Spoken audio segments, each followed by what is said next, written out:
We should be live. Hello, ladies and gentlemen. Welcome to a special evening edition of the, you could say, Breaking Bitcoin Market Report or the live crypto trading room. But this is Cracking Cryptocurrency here to welcome in the once every 4 years quadrennial, I don't think that's quite right, Bitcoin halving event, which is going to happen pretty soon. Let's actually just double check.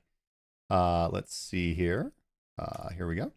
Just double check when our start time is going to be. We do have the halving coming up in about 37 minutes. 37 minutes. And this has been changing quite a bit. Okay, this is dynamic, obviously, due to block height and everything. But the event block height is going to be 840,000 blocks. So we got to do a couple things here, guys. We haven't streamed in a few weeks, so we need to update the member goal. We need to do a lot of things. So hopefully you guys are doing well. But in today's episode, we're going to talk a lot. We're going to talk a lot about the Bitcoin halving. We're going to start with the basics, like what is the Bitcoin halving? Why does it occur every 210,000 blocks? How does it affect the rate at which new Bitcoin are created? We're going to talk about the implications of the halving with Bitcoin's inflation rate and its comparison to fiat currencies. We're going to look at historical price movements following the halving, lay out some price predictions. How has price responded? The Bitcoin price responded in previous market cycles, responded to previous halving events. Then, of course, we're going to take a look at the markets. We're going to keep our eyes on Bitcoin. Bitcoin itself, if we want to put our eyes very closely on here, on the 15-minute time frame, has just plunged down quite a little bit and recovered here on the hourly time frame. So doing okay. Obviously, doing okay.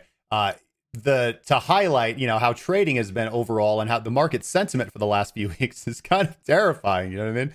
It's been absolutely terrifying because we basically have made three, within the course of just a couple of weeks here, 3 drives down to critical support at 60,000. And breaking that support obviously makes people think, oh, the bull market is completely over. We're going to zero. Like, just lots of insane, crazy things are going to happen. Now, I am in.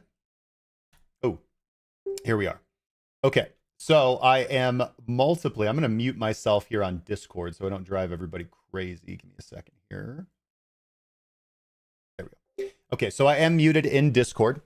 We do have a Discord channel in our Discord that everybody can join called the Bitcoin Halving Watch Party. You guys are free to join that Discord channel. And I will be watching the general chat channel where everyone can talk. So if you want to say something, I'm going to be pretty restricted on that. Like, I'm not just going to let anybody hop on the stream and talk. But I am hopefully we're get a couple analysts in here. We were planning on doing this later on this evening at 7 o'clock, but then all of a sudden 2 hours got knocked off the Bitcoin the halving countdown. So we're going to keep it nice and easy. So, like I said, we're going to be talking about quite a lot of things today. I'm going to get the Block Explorer up itself so that we can actually watch the Block Explorer itself and not rely on any trackers, countdowns, clocks, anything like that. Just blockchain.com, I think will do quite nicely. Nothing wrong with blockchain.com. And we can see that we are currently at, let's flip over. We are currently at block 839. Well, we're on block number 839,999 is the one that we're currently mining. The last completed block was 839,998.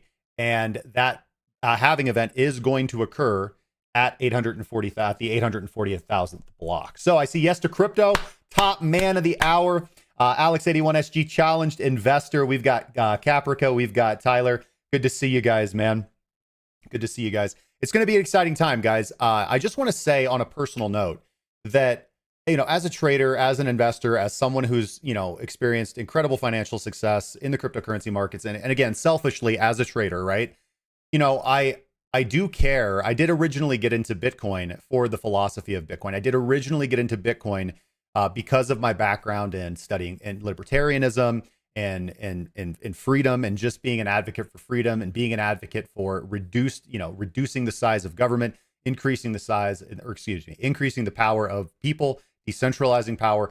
And when I read the first book I read about Bitcoin, obviously I had heard about it, but the first book I read about Bitcoin was, this little primer book called The Little Book About Bitcoin, or The Little Book on Bitcoin, or something like that. I can't remember. It was many years ago. And well, I must have read that in about 2014, I believe. And then it was 2016 when I started investing in Bitcoin, And yeah, I mean, I believed in it. You know, it's a beautiful thing. It's a beautiful thing. You know, the whole story, Satoshi Nakamoto, so, you know, anonymous creator, this thing that just works and was allowed to grow in the darkness that everybody made fun of, that nobody believed could work, that now is a $1.7 trillion market cap and is, you know, just absolutely insane and looking to revolutionize the world. And I know that we don't see a lot of that. You know, we always talk in cryptocurrency about, increasing, onboarding retail. When is retail coming? All of this, but at the behind the scenes, what we often don't see, because we're just, most of us are just in here for the prices and the pumps and the 10x's and all that kind of stuff. And there's nothing wrong with that, right? There's nothing wrong with that. Improve your life, do you? That's what I advocate for. That's why we're here. But what you guys might not see is there are thousands and thousands and thousands of hardworking individuals who have dedicated their lives to actually spreading this message of decentralization, of improving the Bitcoin blockchain. So I just want to take a second. I mean, I know none of them are watching it, but I just want us all to take a second and just, give a thought, give a thank you, give a round of applause to the Bitcoin developers, the miners, the advocates, the proselytes, the evangelists, everybody who's out there who's pushing this thing forward, because obviously it's money and it's a lot of money, and money goes up very fast, and that's all very exciting, and that's all very selfish and beautiful and whatever. But at the end of the day, we are witnessing the birth of something that could be really revolutionary in human history, and that is an alternative form of currency, divorced from centralized government control, divorced from just all the things that we can objectively agree make the world a worse place.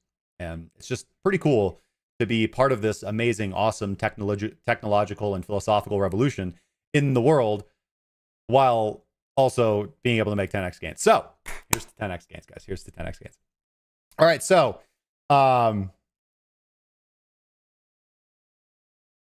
let's see. Challenged Investor is saying that the new mining price will be around 60K cost for miners, which is historically set a floor on the Bitcoin price. Yeah, and speaking of Crown, I know that Crown, he's got that, and we've looked at it before too. I know he's quite liked to look at it like recently.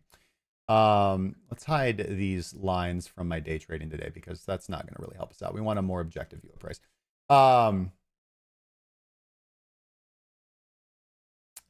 Let's do. Shoot, now I gotta get out of full. I'll just escape. Indicators, and then mining cost of production. Bitcoin mining. I don't know. I can't. Can somebody tell me what the name of the indicator is? I've seen it before.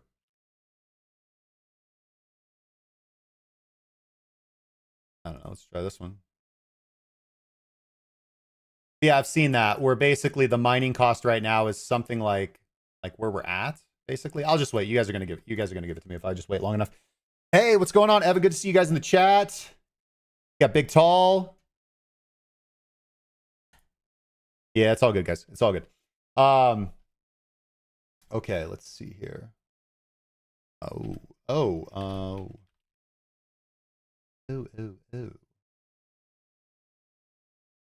right, we're gonna make. Oh, by the way, I don't want you guys just. Let's get a little bit of music going on in the background, and let's get the member goal updated. All right. I also got something again, just personally to share with you guys. 1 second. Member goal text. Yeah, member goal text. Let's set the member goal to 20. Okay. All right. Yeah, as always, just personal plug. If you guys want to support what we're doing, please like and subscribe. It's the best way that you guys can help us out. Costs you absolutely nothing and keeps us making great content for you guys. If you guys want to get access to our VIP Discord, get access to our trading signals, as well as our market updates, you guys can become channel members or see everything that we do at krakencryptocurrency.com. And in just a few weeks, guys, we are going to be launching the new version of the Kraken Cryptocurrency Trading Academy. And you guys can get on the wait list right now for the Trading Academy by going to the first link in the description. We'll just grab your name and your email, and we will notify you as soon as the Trading Academy goes live with an exclusive discount code for you guys. So the Trading Academy is my life's work. I have poured my heart and soul into technical trading. That is what I do. I am a technical trader. And in the Trading Academy, you'll have access to all of our coursework that I've created over the last 5 years. Everything you need to know how to become a profitable cryptocurrency trader, or at least the tools that you will need, and that it is upon you. You'll get access to all of our signals, all of our automated strategies, our technical indicator suite, all that good stuff. All weekly mentoring sessions, as well as access to my portfolio and all my market updates. So again, like I said, that's the first link in the description. You guys can get on the waitlist for the Trading Academy. You'll get notified as soon as we go live, and I'll hit you guys with a discount code. And we're not going to be offering too many discount codes because, yeah, it's worth it. So anyway, let's get some music going for you guys. And that way we've at least got something going on while we wait. Because I got a lot of content I'm going to go over with you guys. I'm just getting everything organized. There's a lot of, I've got some guys trying to get into our Discord server to come on live with me. So give me a second. Bands.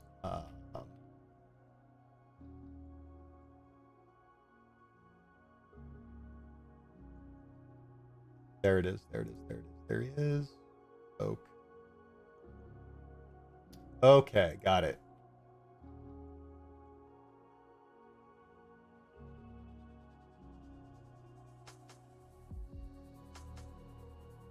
Oh, I suppose I could have just invited you, huh?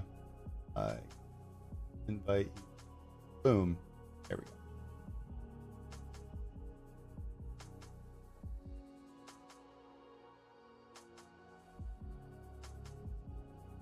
Ooh, okay. Hey, good to know. I think the discord.krakencryptocurrency link doesn't work anymore, so we're gonna have to update that for sure. Let's I think we want more granular time, so we can go ahead and open up like the 1 minute chart.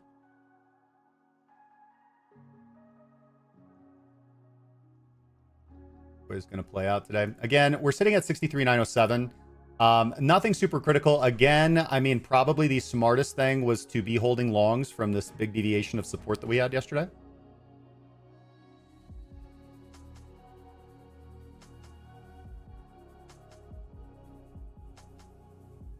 It's all good. Yep. I know Tyler wants to hop on. Okay. I think I've taken care of that. I do see CryptoMeister in here. CryptoMeister will CryptoMeister, I will, if you want to speak, I got you, man. You've been with us for a long time, so absolutely nothing wrong with that. All right, let's double check in. Where are we at? Oh, that was it. That was it. Okay, so that's the thing. Nice, yeah, so Nice Hash says that we're at block 839,999, but according to blockchain.com, the 840,000th block was just mined on the Bitcoin blockchain, which means, let's just make sure. Oh, and of course, yeah, it's okay. Yeah. Now blockchain.com wants to be weird, but either way, the halving is going to happen about any minute. It might have already happened technically. And of course, because of the decentralized nature of the Bitcoin network, it will invariably happen in some places before other places, right? It's a residual effect. That's how decentralization actually works in Bitcoin. All right, we've got Tyler. Okay, so I've just got to make one adjustment to OBS so you guys can hear any guests that I bring on. Is that music too loud, by the way? You guys let me know if I need to adjust the music. But I just need to add in a audio output capture. And that is right there, audio output capture. And these headphones. And this is going to be a device right there. Okay, so that should be fine. And then all I have to do is give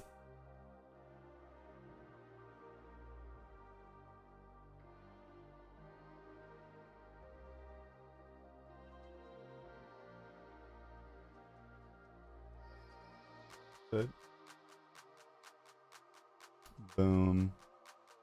You can connect and speak and use voice activity. Tyler, you should be able to speak now if you want to, my friend. Okay. All right. All right. So,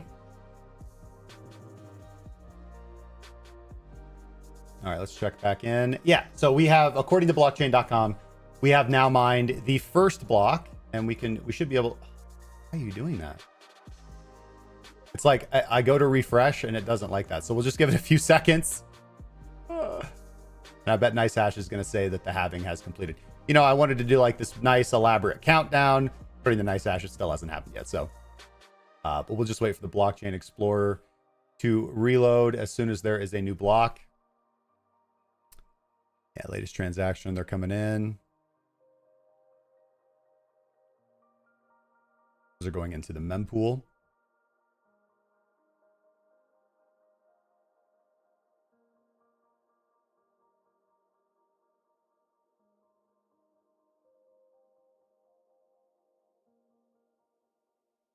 Wow, Discord, man. Discord is absolutely crazy.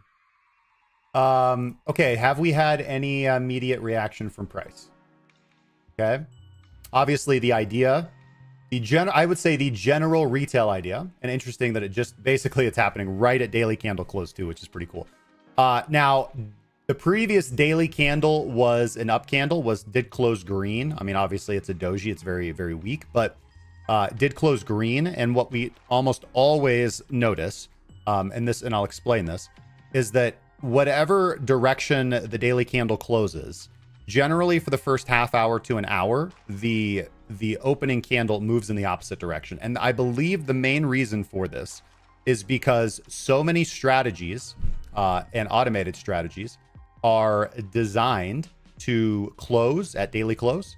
And so, for example, most strategies will close out in profit. So, you know, on an up candle, you're going to be closing out longs. And to close out a long, what do you have to do? You have to sell, right? So I think the natural selling pressure of strategies closing out moves price down. That's my theory anyways. Could be true, could be wrong. And then I am going to give, I'm going to give permission for Crypto Meisters. Oh.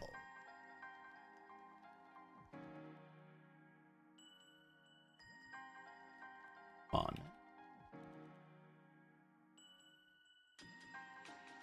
Oh, there you are, Crypto Meister. Bam. You can connect and speak.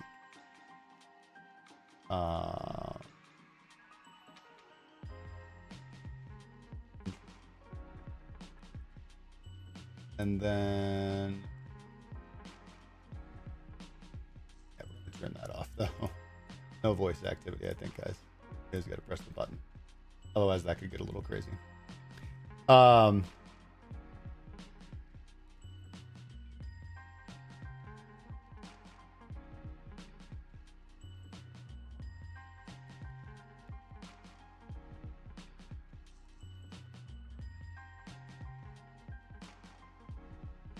Okay. Okay, overall, immediate reaction from price is pretty indeterminate, but I think we can probably safely say it's very frustrating. Oh, I think, what if I put shields down. Wow, that is so weird that blockchain.com is just giving me issues with this. Let's check this latest transaction. To tell us. Wow. Okay. It's all right. Everything's being a little buggy. That's totally fine. We'll just go with the Nice Hash one. That way we can at least do the count. Oh, no. Nice Hash says we're done. Yeah. We're at block 840,000. All right. So the halving is come and gone. All right. We're here. We're in the land of 3.25 BTC. Block reward. Could I hear you just now? No. Your mic, like it says that you're muted. Like you have yet to, yeah, it says that you're muted. You have to unmute yourself, I do believe.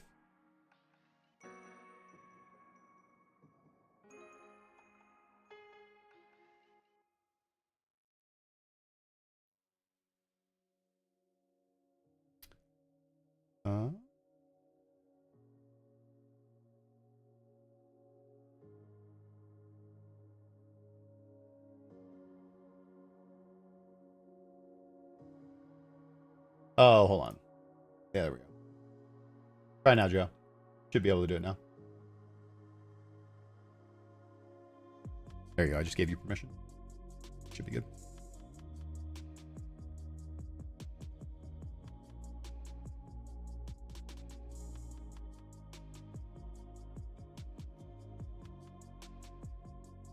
Dun, dun. Oh, stop it. This is amateur hour. Okay, guys. So while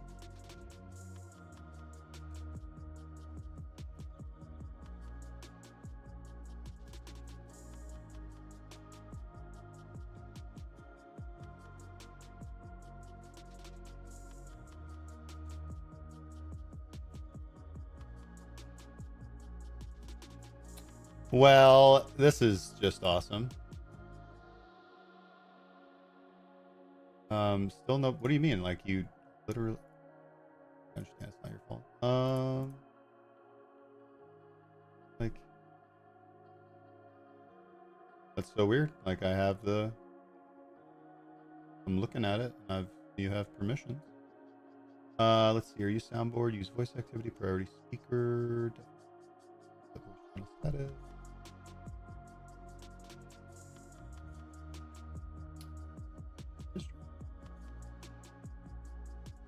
View channel.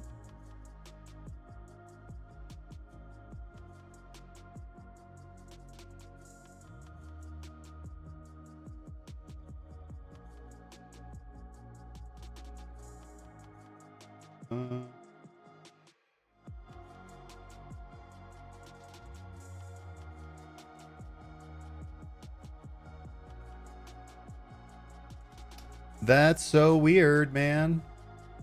Yeah, I don't know. Don't know why,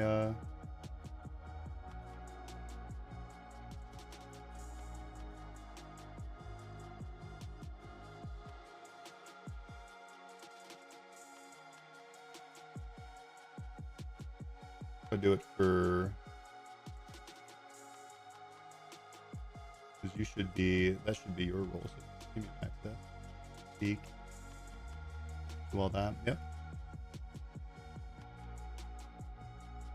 Try Joe, try leaving and coming back in to the thing. Oh. Reflex in the chat. Good to see you, my friend.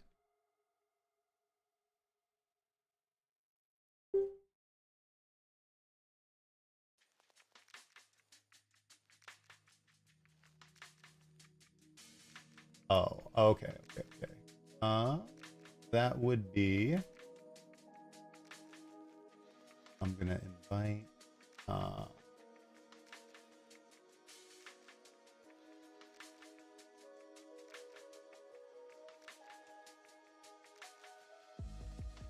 Okay, let's try this one. All right.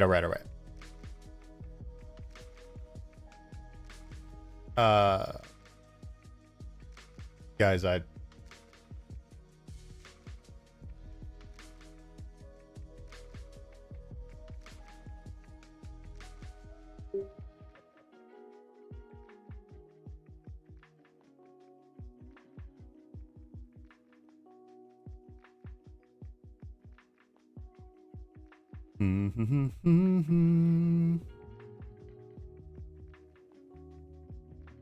right. I apologize, guys. Like, I really want to get all these. I'd like, you know, sorry. What I'm trying to do is I'm trying to figure out how to let some of my friends talk here in Discord, and it's just not working. And unfortunately, I can't just sit here on the camera and mess with Discord for 20 minutes. I need to do the stream, and I need to do the thing. And mess with it. I'm pretty sure that I have all the permissions right on my end. All right, maybe that does it. Yeah. Okay. I can't hear you, but I think that's because my headphone's not on. There we go. Does that do it, Justin? Yeah, that does it, man. That does it. And say something. Let me make sure you're picking up on stream.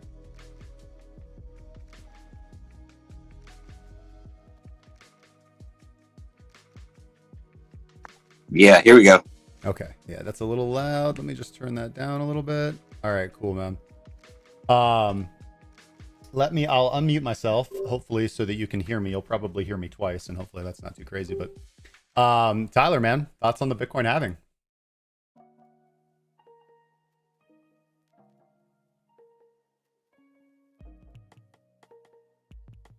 Oh, I see Crypto Meister is prepared to talk as well. You guys are going to get a treat. Well, I bet you can guess what I'm primarily looking at. Volatility.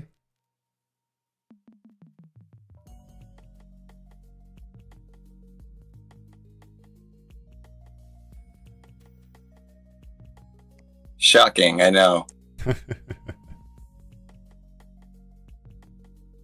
What do you think? What do you see? This is a pretty nice, just off the cuff. This is a nice like 15-minute reversal baseline bounce setup that we talk about. Let's just go back and see exactly what profit target we should have for a trade like this. I don't know why. Almost on here. Yeah. And not EMA. We want baseline. Baseline. And come on. Well, looking at daily volatility, you're looking at no read here right now. So this is a sit on your hands type of a period for my system. Yeah. Yeah, and I think that's been, see, I talk about this a lot, right? But, most people, when they think about trading or traders, they're like, oh, like they just know what to do all the time. Like, no, it's just that, I think what actually one quality that most successful traders have is that they know, more importantly, when not to do something, right? When not to do something. And that's just when they don't have a signal, like no signal, no trade. All right, so yeah, so this position right here, this reversal baseline bounce setup, basically anytime we're above the baseline and we come back to it very quickly, like on high volatility or, like decent momentum like this, we typically just buy because we're always expecting a bounce, and we just go to 1 ATR. That trade would already closed out. Again, small trade at 0.75, and we've got additional targets at mid-range and top range here. Again, all those targets were just generated by Quadriga, just one-click TP and SL system. Let's see if we were able to get the other.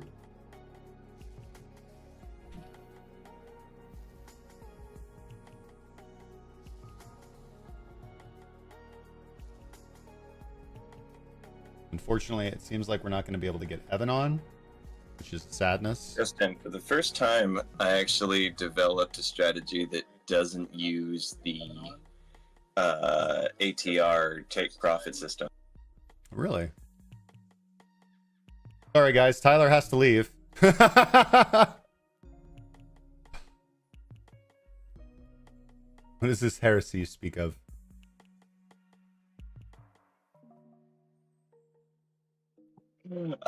Yeah, that's hilarious. No, actually, I should thank you for that, because literally taking profits and setting stop losses used to take up like 75% of my day.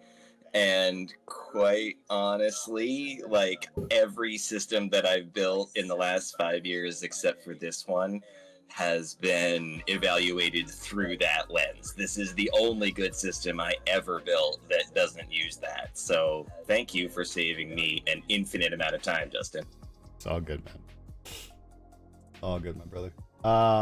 One thing.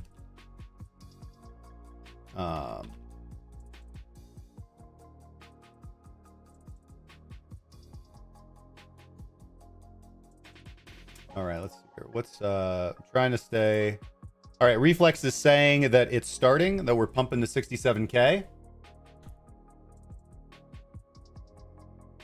And I am long. I'm long on Link and BTC in drawdown right now. But I am long on Link and BTC, about $1,000 per position. Or no, I'm sorry. This is $5,000. No, this is 1,000. This is 1,000. Yeah, sorry. Nothing insane, nothing crazy. Small account, so we trade like a small account. Happy having to you as well, Kimozabi. Alex almost went to a Bitcoin party in New York, but I figured it would just been dudes. Yeah, it would have been, a thing. I don't know. I've been to some nice crypto parties, honestly, right? Oh, the altcoin people throw the best parties, right? Like, new developers, like launching new techs. That's where you want to be. Bitcoin, I mean, there's going to be a lot of dudes in fedoras, and hey, Bob the Builder, what's going on, my brother? True OG still here. Everyone else who didn't manage risk, who didn't follow PTP, blew out or gave up. PTP for life. Oh, that's what I love to hear, man. I love to hear it, man. I love you, brother. Thanks so much for joining us live tonight. All right. I think, listen, so here's I think I want to kind of get started with some of the content that I have prepared here. And you guys who are, Alex, hey, Alex 81 SG, I see you, man. Hold on. Let me give you the permissions to chat. And I will add you here.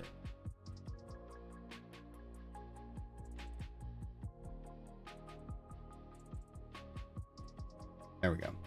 Alex, you can speak now if you desire. But I think I want to get started here with a just a basic overview for those of you who don't know. I think we should talk about the Bitcoin halving. This would just be a good way to fill our time. Yeah, it's an odd feeling. How do you think well, actually, so it's a skill you have to get used to. Most of you people don't, most don't know this, but when I stream, I have what you hear in my headphones. And so I am hearing myself talk. And at the beginning, like when I first started doing that, it was really, really hard to think and speak at the same time. Like it's very disconcerting. It really messes with your head to try to be speaking, but also be hearing yourself speak. It's very, very odd. So one strategy to deal with that is that I turn the volume way down in my headphones to where it's barely audible, but that way I can monitor the quality of the audio, make sure that you guys are hearing what I want you guys to hear. Make sure that I hear what you guys are wanting to hear. So let's talk about the Bitcoin halving. And if you guys have any questions as we go along, and for my friends in the Discord, if you guys have anything you want to add, just feel free to hop in. So what is the Bitcoin halving? Like, what did we just sit through? What is all this about? Like, what's the big to do? Well, very simply, the halving is an event. It occurs approximately every 4 years, but specifically at every 210,000 blocks, which on average occur about a block is mined approximately every 10 minutes. And again, that translates to about 4 years. But during this time, built into the Bitcoin program, the mining reward, the block reward that a miner receives for mining the block, for providing the energy, providing the electricity to the Bitcoin network to secure the network, process transactions, all of the things, ensure decentralization. Their reward gets cut in half, thus the name the halving. When Bitcoin first launched, every miner was awarded a 50 Bitcoin reward for mining a block. And then in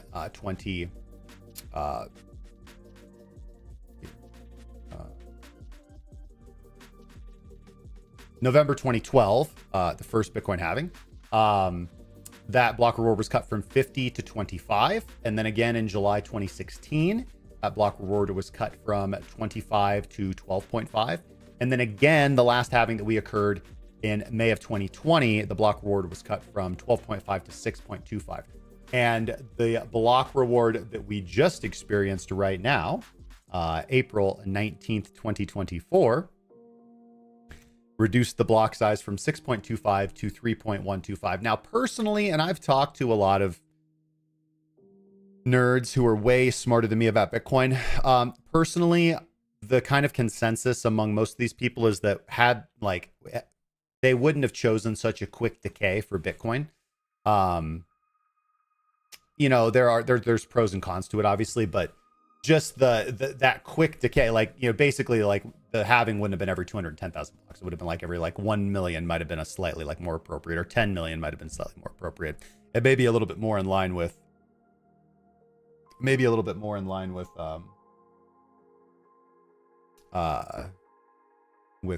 with the time horizon that something might take to become a global currency, you know what I mean? But that is essentially what the Bitcoin blockchain is. This mechanism, this halving mechanism is built into Bitcoin's code itself. It was put in there by Satoshi Nakamoto to ensure that Bitcoin remains a deflationary asset. And with a hard cap, a hard supply of 21 million, every halving event inches us closer to that limit while helping to control inflation. Now, what is kind of like the purpose, I guess, like beyond this? What is the purpose beyond this? Or what are the practical effects that we've seen from the halving, that we've seen from Bitcoin as a result of this? Well, the purpose of the halving is to help control the rate of Bitcoin's creation, right? In a way, you could kind of think of this like the extraction of resources like gold, hence Bitcoin's moniker as digital gold. And it is this built-in scarcity overall that gives Bitcoin's value over time, right? That is the fundamental argument for what gives Bitcoin value behind speculation, right? This would be the answer when somebody's like, why are you investing in Bitcoin? Like, it's all just speculation. But you would say, well, it has intrinsic value, like based on the supply and demand factors and the fact that... So as I said, before the first halving, the block reward was 50 Bitcoin per block. Post-halving, this was reduced to 25, then 12.5, and most recently 6.25, and now down to 3.125. So we are seeing a reduced rate at which Bitcoin is introduced to the market. This is believed, and obviously this is pretty simple math. Oh, what's going on? No, I just wanted to. Yeah. We are. Yeah, the Discord is just for people who wanted to hop on and share some words. So the result of reduce. So think about this.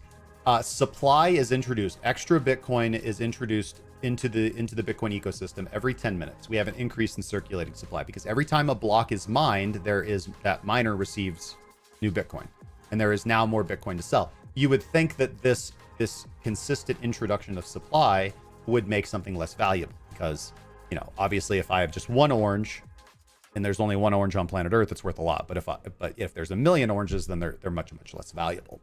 So, but that's not the case. The demand has been crazy, and all we have to do is look at ETF flows to really determine that. And we can look at, since we know that demand is very high and always really has been very high for cryptocurrency and Bitcoin. I mean, people since day one, people have been coming out of the woodworks to buy this stuff up and set it aside and believe that this is the end goal. But with the halving, we reduce the rate at which these new Bitcoins are introduced to the market, and therefore we can reduce the increase of the addition of Bitcoin to the circulating supply. Bitcoin is the anti-creature from Jekyll. Yeah. Yes, it certainly is. Now think about that. Think about these fundamental factors of the market. Yeah. Yes.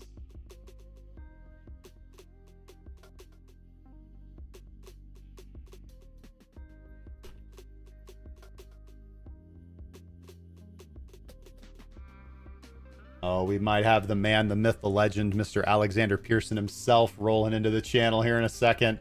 That'll be great. Then I don't have to talk. I always like streaming with other people because, like, when you stream by yourself, you get like all the pressures on you, and you gotta always have things to talk about. Okay. All right. So we have talked about what the halving is, what its purpose is, the fact that it's. Yeah, I wish you could too, man. I wish you could too. Unfortunately, here, Justin, I've got something on this before Alex gets on, if you want. Yeah. Come on, bring it. So we have talked about what the.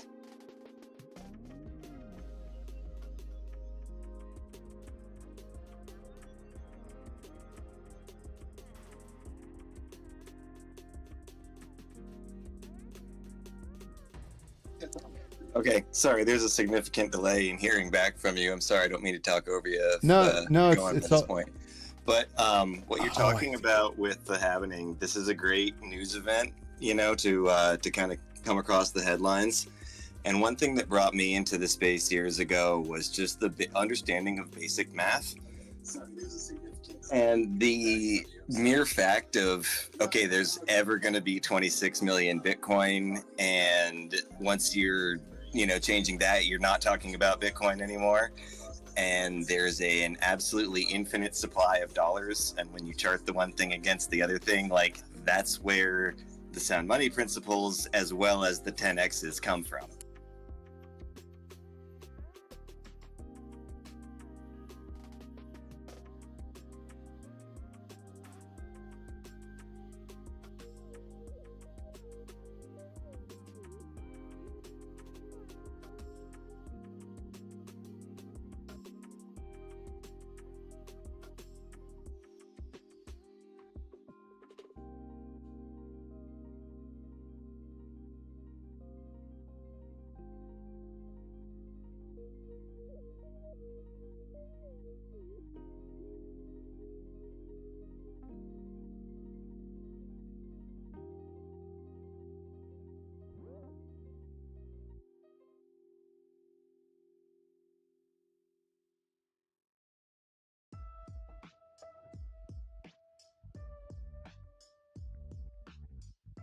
Is it just me or are you muted? Oh, No, you're right. I was not here. muted. I was muted. My bad. Oh man, this is hard. Sorry guys, this is a lot. All right, it's a lot running this with multiple people. So what I was saying was what I believe you're saying, Tyler, is that it is the fact that Bitcoin has such solid fundamentals, that it is digital gold, that it is the future of finance. It is that foundational bedrock that has allowed everything to happen. All the 10x gains, all the pumps, all the wild rides, the insane, crazy train that we've been on with cryptocurrency. None of that would have happened if Bitcoin was, as detractors have said, like criminal money or, something dead in the water or nothing valuable, not the future, but it is. And that's why we've seen what we've seen.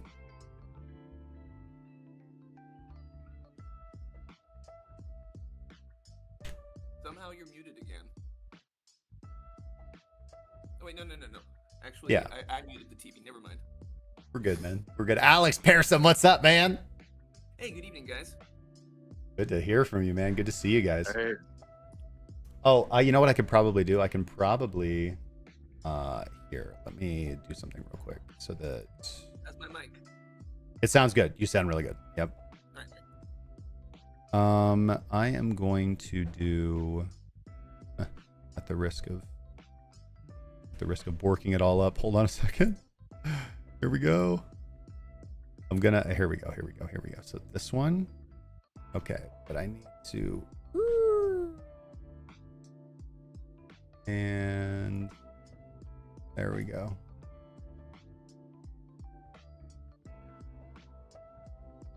yeah, I'm basically listening to the audio from Discord and looking at the image from the TV on YouTube because the audio is not in sync. Yeah.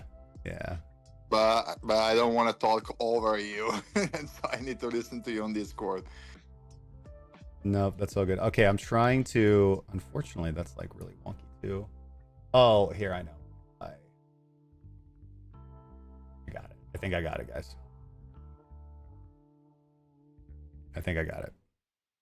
Why is the visual resolution on that so low? Okay, because what I have in front of me and what I'm operating on is an ultra wide monitor. So that resolution's like 5,000 for, yeah, it's ridiculous. And so when the canvas size and the output resolution of OBS is like 1920 1080, it just doesn't translate very well. So luckily I have 4 other monitors, so I just moved Discord over to a lower resolution window. Yeah. So let me try and grab that now. With where the heck is it? Ah, there it is. It's like seeing my personal calendar right there. Yeah, stay busy. I time block my whole day. That's how you got to be productive, guys. Time blocking. Okay, cool. So there's that. I'm gonna set that like right, like here. I think that's fine. Set that right there, and then this back up here, and life's good. Okay, cool. Okay, yeah. Anyways, guys, Alex, welcome to the stream, man. What do you think about the halving? Do you think we're about to pump off to 80,000 or down to 50K? if you look at the like broader markets, like things don't look super hot right now. Like take a look at Nasdaq. Have you seen the Nasdaq in the last week? Yeah, the stock. Yeah, I mean what I know and what I've been following is essentially that the narrative is that traditional markets are teetering on the brink of collapse, and Bitcoin's only being held up by ETF flow, right? And potentially the strong narrative. Well, it's like saying it's like it's only holding up because of demand. It's like, okay, well, yeah, there's That's all we need. yeah. So I mean, I guess I agree that it's only being held up by demand, but generally speaking, the summer is weak. Sell in May and go away is generally, I'd say the principle is held more often than not for the years that I've been trading. Yeah. I mean, last year it was actually April was when you should have gotten out of the market. That could be true again this year. I mean, and certainly, like I said, the broader markets would suggest that. What's the Dixie been like? Let me take a look at that. I mean, we broke the downtrend on the Dixie. If you want to take a look at that and draw that out, it's pretty easy to see. And for those who may not be as versed in this stuff, generally speaking, all the speculative markets are inversely correlated with the dollar. So the dollar goes up, markets go down. Yep. Markets go up, the dollar goes down. And the easy way to think of that is that when you want to sell something, what are you selling into? You're selling into the dollar. So that's demand for the dollar. So the price of the other thing goes down and the dollar goes up because you're like, I want to get the dollar. Please get me into the dollar as you sell your assets. So markets are inversely correlated in that way. Yeah, absolutely. I mean, on one hand, like what I see here, so look at the Dixie here. Okay.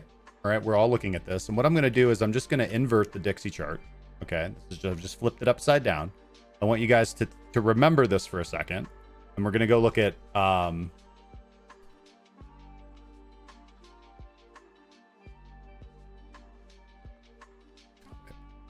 it. We got to uninvert it. So what that reminds me of, like slightly differently. Oh, hold on. Let's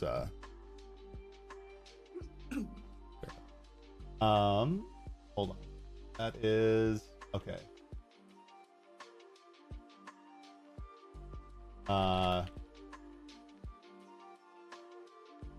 If using inversion to I'm trying to get Evan into the Discord. For some reason he can't join, and Ben just responded to me, and I'm seeing if Ben. But he's driving. That's not gonna happen. Sorry, Evan. I tried to bring in the Hail Mary technical support. I'll use inversion too. Which, by the way, guys, if you don't know how to do that, Alt. Yeah, Alt-I. Yeah. So yeah, all I'm trying to suggest here is that what I saw there in the Dixie was what looked to be a predictable pattern.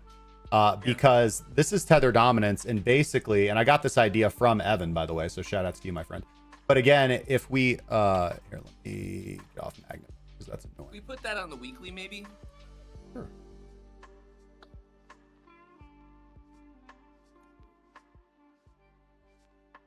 So yeah, same thing here. I just drew this trend line here, and I drew this trend line here.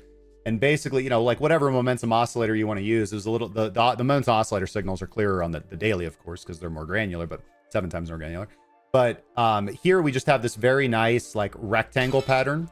So anytime we see price trading in a channel, it's very predictable and gives us very nice clean setups, just buy support and short resistance, right? And then basically what we noticed with this USDT dominance, how I use this was. Anytime dominance would basically get bottomed out, that would be the signal to sell your crypto. And then tether dominance rises, the market moves down. And then once tether dominance hits resistance, you buy back in, wait for it to come back down. That's a lot like with the Dixie, because people are selling into tether to get out of their crypto. Yeah, exactly. It's the exact same thing, right? So yeah, beautiful correlation. And I just wanted to, unfortunately, a lot of people in crypto, even myself, right, are less versed than we probably should be in macroeconomic affairs, but we all understand tether dominance really well, right? Yeah, if you look at the downtrend, that USDT dominance downtrend started in October. What have the markets been doing since October? Yeah, moving up. Yeah, but even just looking at the Dixie, I mean, the last basically year or so, it pretty much looks like accumulation. Doesn't it? Right. So that's the kind of thing, right? And this is why, I mean, obviously, anyways, but we see this very kind of predictable pattern. The thing is, once you identify a pattern, the moment you identify a pattern is the same moment everyone else identifies the pattern and tries to trade it. And that's usually when the pattern fails. So we're looking at this and we're like, oh, like that downtrend on the Dixie right now, like that's a broken downtrend. No question. So I'm saying, I'm looking at this and I'm like, oh, okay, well, the Dixie, it's just in this, it's just in this range and we're at the top of the range. So dollars should go down, assets should go up. But what if this is a breakout? You know what I mean? Yeah. Well, I mean, it is a breakout. We definitely broke the downtrend. Yeah. It might still stay in the range for a while. Maybe give us another push up in the markets, since everything's been sold off for so much. It looks like maybe, yeah. I just mean that it is convincing that the downtrend is broken. But of course, it doesn't need to go up all at once. That's very true.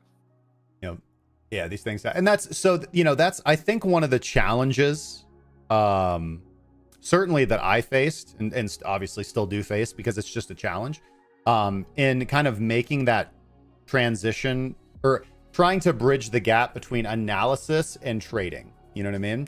Because, for example, like I can't tell you like how many hours I've spent like mocking up charts, drawing lines, looking at patterns, like forming my opinions and everything.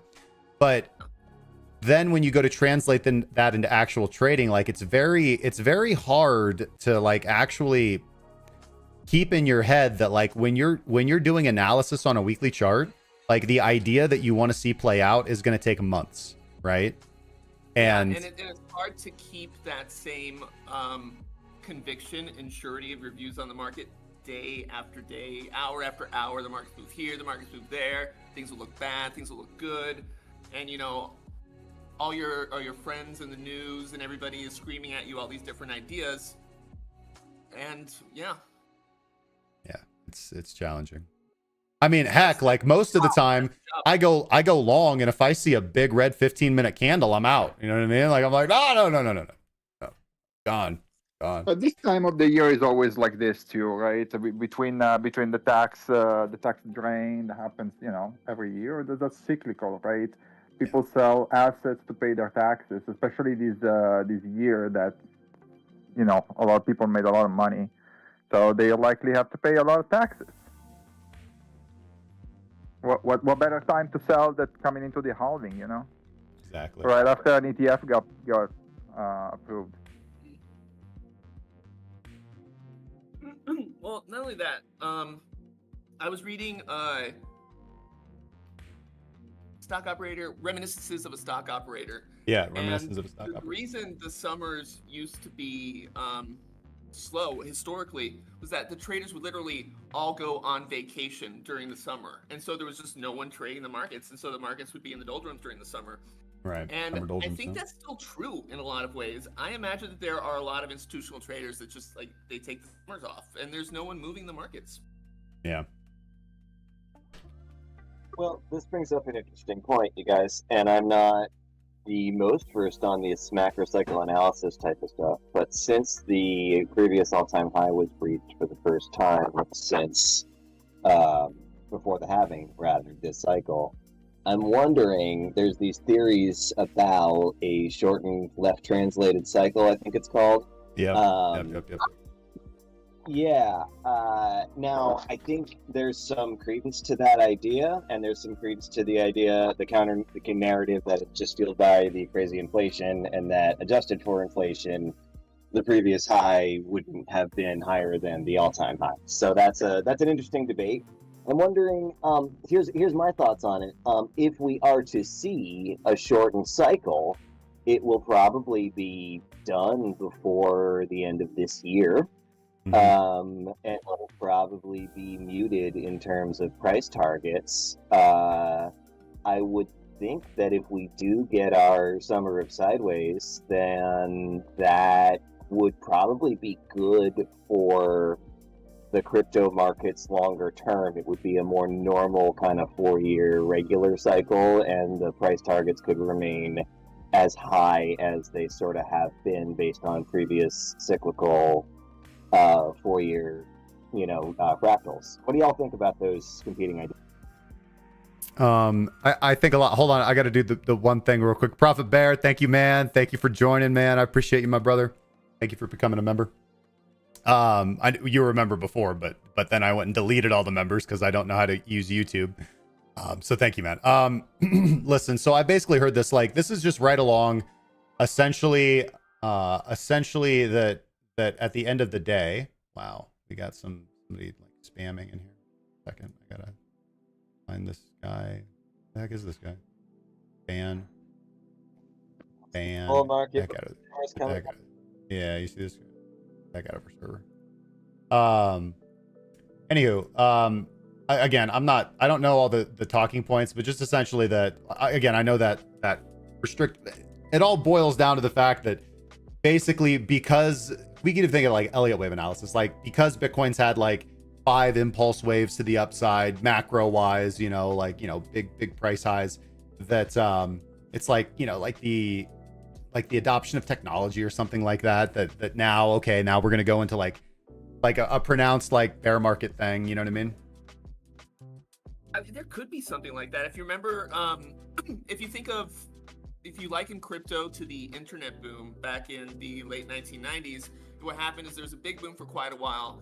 And then from like 2000 until maybe late mid 2000s, a lot of the internet stocks, they did nothing. For, Amazon was worthless for quite a while, and then it just took off, and the rest of the tech sector took off as the technology matured, and they finally found their killer apps.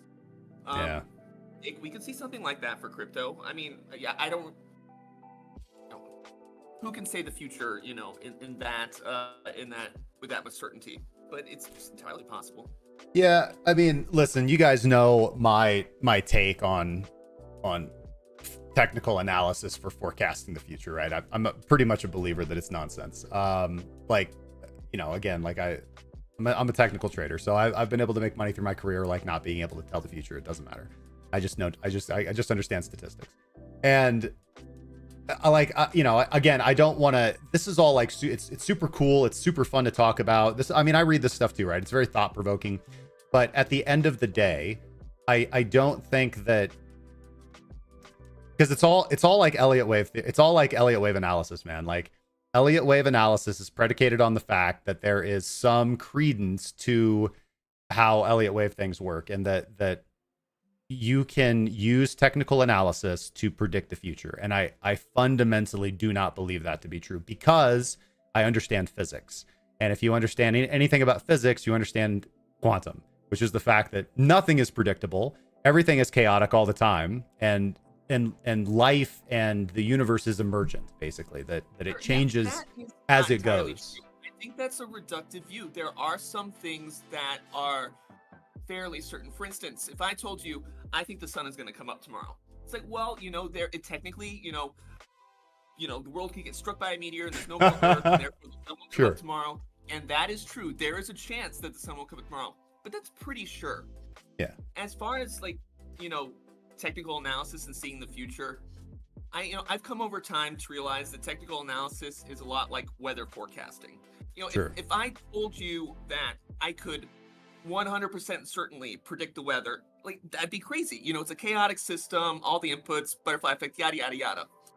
But like, there are data points where you can look at, okay, humidity went up, we've got a cold front coming in and stuff, there's a 70% chance it's going to rain tomorrow. Or sometimes you can look out the door, look at the rain clouds, and be like, fuck, I better grab an umbrella.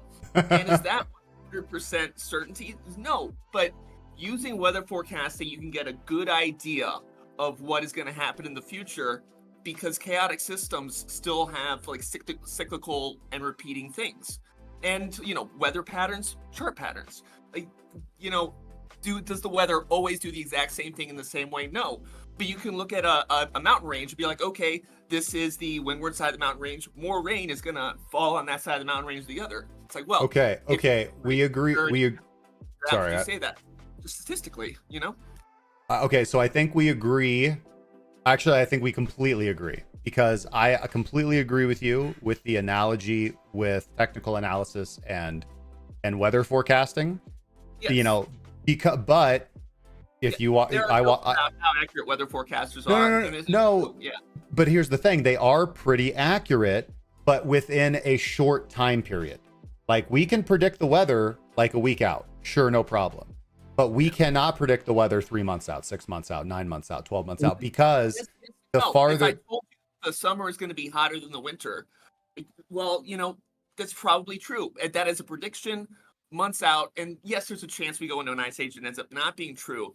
But there are just these broad things that happen in the markets, just like there are these broader things that happen in the weather. And some of that is like they're related. That's seasonality. You mean, people plant stuff in the spring. There's a lot of capital investment stuff that they harvest in the fall, and there's a lot of money and new products that come out in the markets. And that's one of the reasons why the fall and winter are like better months for the markets. Like, the cyclicality and stuff, that's a predictable feature, even though you can't get this like granular 100% certainty that I think people want. Right. Well, yeah. So what I'm trying to agree with you, if you just let me. So what I'm saying, what I'm saying is, if right on my chart, this is a 15-minute chart of BTC. So I can predict, air quotes, I can predict with a high level of certainty when I get a signal from my system what price is likely to do over the next few hours or days, right? And the higher up I go, the higher up on the time frames I go, the conviction is usually higher. Okay, the conviction is usually higher, with the caveat that I always know that there are going to be times when my system's wrong and I have a losing trade, and it is what it is, and blah blah blah. But and the weather's like that. True, it's easier to predict if it's going to rain tomorrow or if it's going to rain at 7 p.m. tomorrow. But see, the more granular you want to go, the harder it is. Exactly. And the reason why is because all of my trading strategy and all of my trading signals are predicated and generated on like short-term data. Like, for example, like when I get a signal, my signal is pretty much only concerned with like on the daily time frame with like the last week or two of price action. That's all my indicators go back to. Like my system is not looking at anything over here. It's not looking at anything in the past like that. It doesn't care. So and I'm able to be successful and trade profitably like that because because I don't care about when I take a trade and it's like, okay, your TP's here. All right. And my stop loss is here. I literally do not care beyond what if price goes this way or price goes this way. Like with Bitcoin, I kind of do because like I'm invested in it and all this kind of stuff. But as far as a trade goes, sure. And I think that works, but because it's a short-term prediction on short-term data. And I feel confident in that, right? But I don't think that we can I'm just very skeptical about drawing any lines on the chart or looking at any indicator, any metric, period. And saying that like, oh, this says like, something for sure is going to happen. Like, people are always when they do hurricane direction forecasting, what do? They constantly have to redraw the lines. They constantly have to redo it. Yeah. And I think if we accept that as technical analysts, that we'll have to do that. It's like, we get in more data. It's like, okay, we were wrong. Let's redraw our trend lines and stuff. And that it's not like this embarrassing thing, like somehow we got it wrong at the beginning. It's just the nature of what we're doing. Yeah. Is that we're doing this. The markets are uncertain in the future. It's like changing almost like in front of our eyes. It's like this was the trend, but then these other things happen. It's like now we got this new trend. It's like, okay, we got a new trend. Yeah.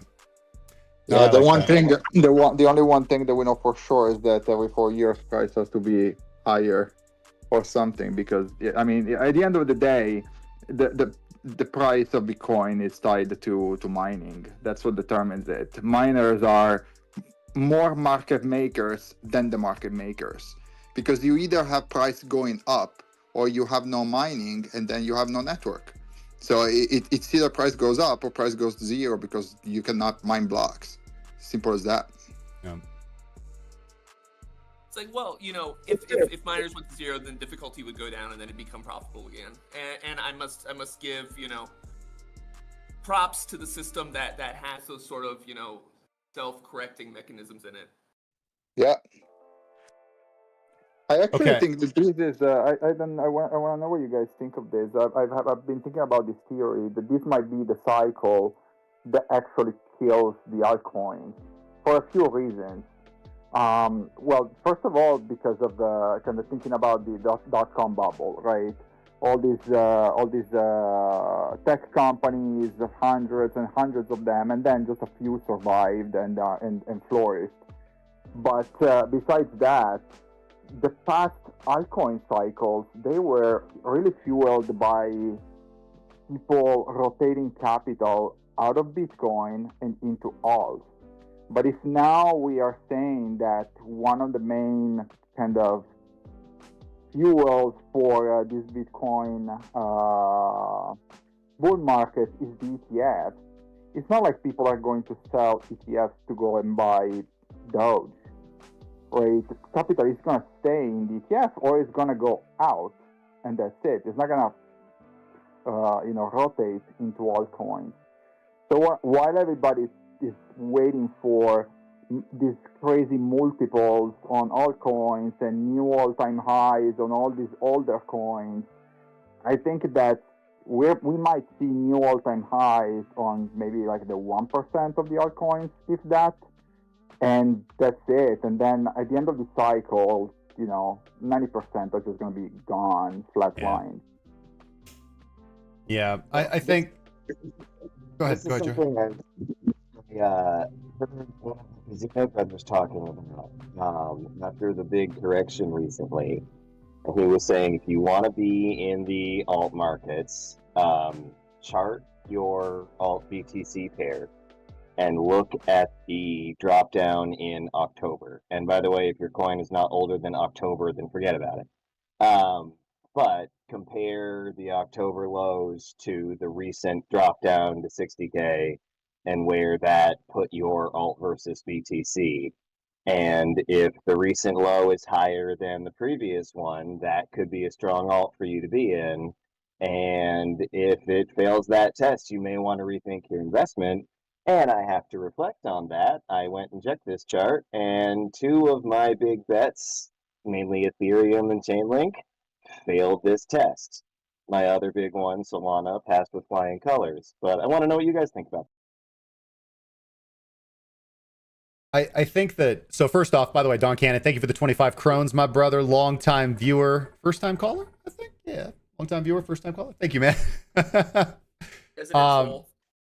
No, it's that's $2.27, man. No. I meant like on our Discord, not the money. Oh, no, Don Cannon's the man. I think he's probably the wealthiest dude in the Discord. No, it's not an insult. I think he knows that he what's a good way to put this? He likes challenging people.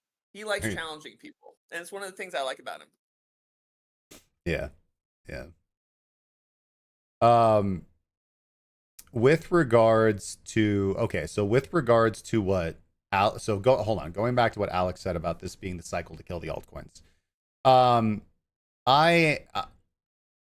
I don't know. I'm not particularly inclined to believe that. I mean, listen, obviously, like, there is an element of like the game of musical chairs, and this is all very similar to the .com bubble. And yes, I mean, sure, the fun has to go away at some point in time, but I just don't really feel like we're anywhere close to that. You know what I mean? Like, these comparisons between the .com like boom and bust cycle and like the crypto boom and bust cycle to and then kind of the historical analogy is that, okay, well, tech stocks went through their boom and bust cycle, their .com thing and all that, blah, blah, blah. And then they all got wiped out. Now there's only a few of them.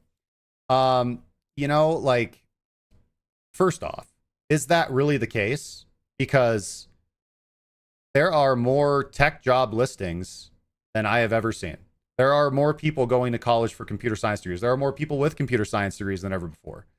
Like, so the idea that like all these companies failed and then now there's just 5, like that's not even true. Like, there are exponentially more tech companies now than there were during the .com bubble. There are exponentially more tech companies now. Alex, Because I think there was a before reboot it was. in 05, Sorry, which go ahead. is when the iPhone came out.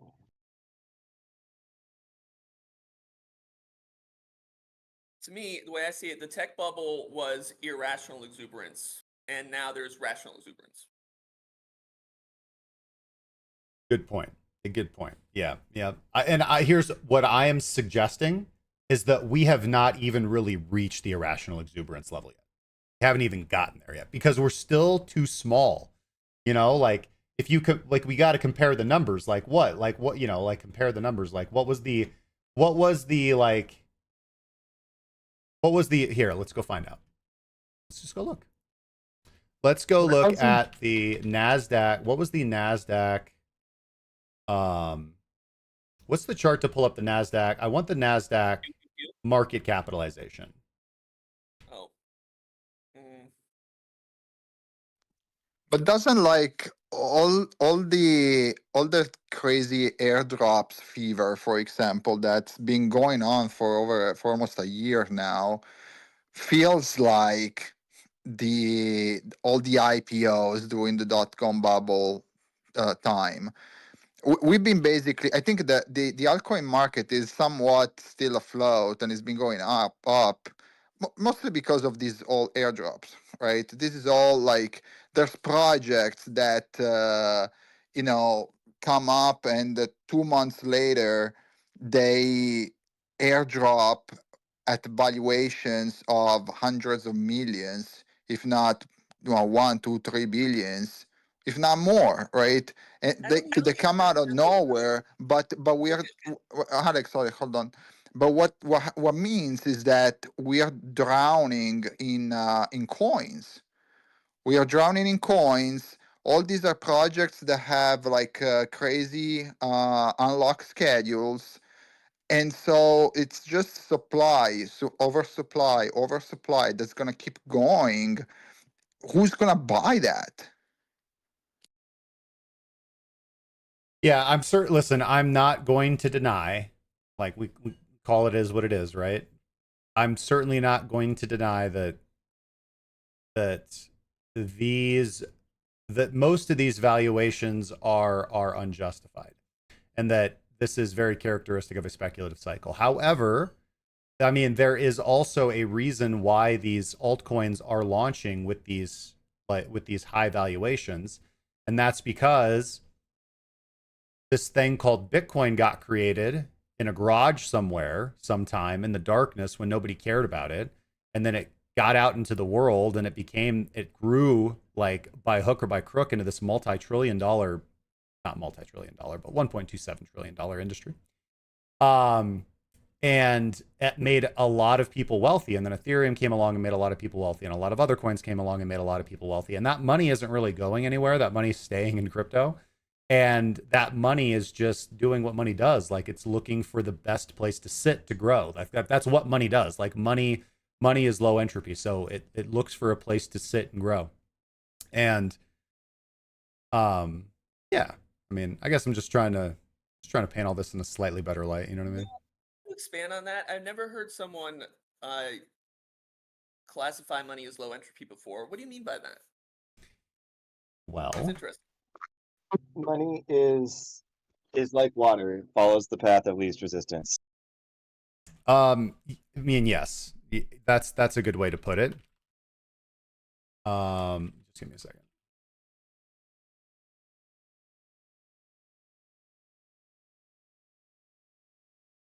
Now I gotta justify something I said off the top of my head. So, well, so on one hand, all right.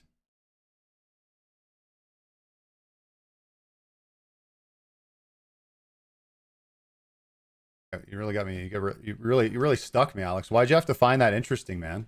Like I didn't have any. Sorry. I mean, because I mean, in a way, I sort of see what you mean, but right. I'm just trying to. I'm trying to think about this. Okay. You mean like it prefers to concentrate rather than spread around? What I'm saying is that okay. What is the natural like what do you want to do with your money, right? Like you want to you want to do you want to do the best thing that you can with the money, right? Like people don't just take money and go throw it off a bridge, because that's not like we just naturally don't do that. We would not do that. We would view that as horrible. If you were driving down the street and you're driving across a bridge and you look over and you see somebody like with a briefcase throwing armfuls of $100 bills off the bridge, like you are very likely to get over and like dive and try to catch some of those hundos. You know what I mean? It just bothers us. And so like this money is in the cryptocurrency markets, and this money is at the behest of the individuals who control it. Obviously, yes, that's fine. And the people have a motivation to make money, and that seems to be the purpose of money. So first off, any monetary system ever always expands the quantity of currency, like almost always, right? Always inflates the currency. Like this is even a common critique of the fiat currency system from people in cryptocurrency. So we know that money likes to grow, and we know that like from a fundamental level, and we can see that in effect in the markets. Like again, where did all this money come from? Well, it came from like all the wealth that was generated from Bitcoin investors and Ethereum investors and all the other crypto token investors. And that money is still in the system. I mean, obviously, it'd be interesting to wonder like how much wealth created from the growth created from cryptocurrency investing has been pulled out of the market and stayed out of the market versus come back, recycled back into the market. Does that make sense? You know what I mean? Like how much profit has been taken out hard stop from the market? You know what I mean? Yeah, the way I interpret that law, the way I interpret that. Oh. Yeah, I was saying that the way I interpret the low entropy concept, I like that definition, by the way. It's just, I mean, just to give you an analogy, in crypto, right? I mean, low entropy simply means that in statistical terms is when you have like a lot of data points that are concentrated, versus high entropy would be the opposite, right? You have a distribution. So an analogy in crypto could be when Aerodrome or Velodrome releases the new APYs for a pool. Where does money flow? It all flows in the pools with a higher APY. So it concentrates where it thinks it's going to have the higher return. That's where the higher value for your money is going to be. And so it all flows there, up to a point where that high APY is no longer the highest APY, and then it redistributes or rotates. That's the money being low entropy in crypto, I think, is the foundation for the concept of a rotation between tokens. You move the money. Yeah. Is that necessarily true? I mean, think of all the money, or let me put it another way. Yes, money goes where people think it's gonna like grow the most. But that doesn't mean that people are rational. And that doesn't mean that it's true that the money is going to grow. Think of all the money that flows into meme coins. People think, some of the meme coins will go up, but, people think, oh, I'm going to make a lot of money here. And the meme coin just goes to zero. I mean, most of them just go to zero eventually. And so I think the idea that money goes where it's, like Bob the Builder said, it goes where it's treated best in the chat there. I don't think these things are true. I think these are fairy tales we tell ourselves because we want the markets to be more rational than they really are. But it is a symptom of rationality, right? Money tries to find the best return, but then the system kind of rebalances itself as people make their own decisions, which are mostly rational, hopefully. But it's not rationality in terms of this is my thought process, I made informed decisions, I do my own research. It's not that kind of rationality. It's just nature trying to find an order in things, and that order in things is money goes where people think it's going to have more value until it no longer does, and then it moves someplace else. So it's not necessarily rational in terms of how you would define a person that is a rational individual. It's more like it follows a certain order of things. I think the key word you said there is where people think they're going to get the best return. And when you add the word think, that's where it becomes very subjective. And that's, linking to what Alex was saying. If you invest in a meme coin, the reason why you do it is because you think it's going to pump. But most of the time, 99% of it goes to zero. And that's where the irrational part comes in. You sort of try to make it rational, but at the end of the day, it's quite irrational for you to bet on a meme coin unless there's some sort of reason why with a high probability that it's going to go up.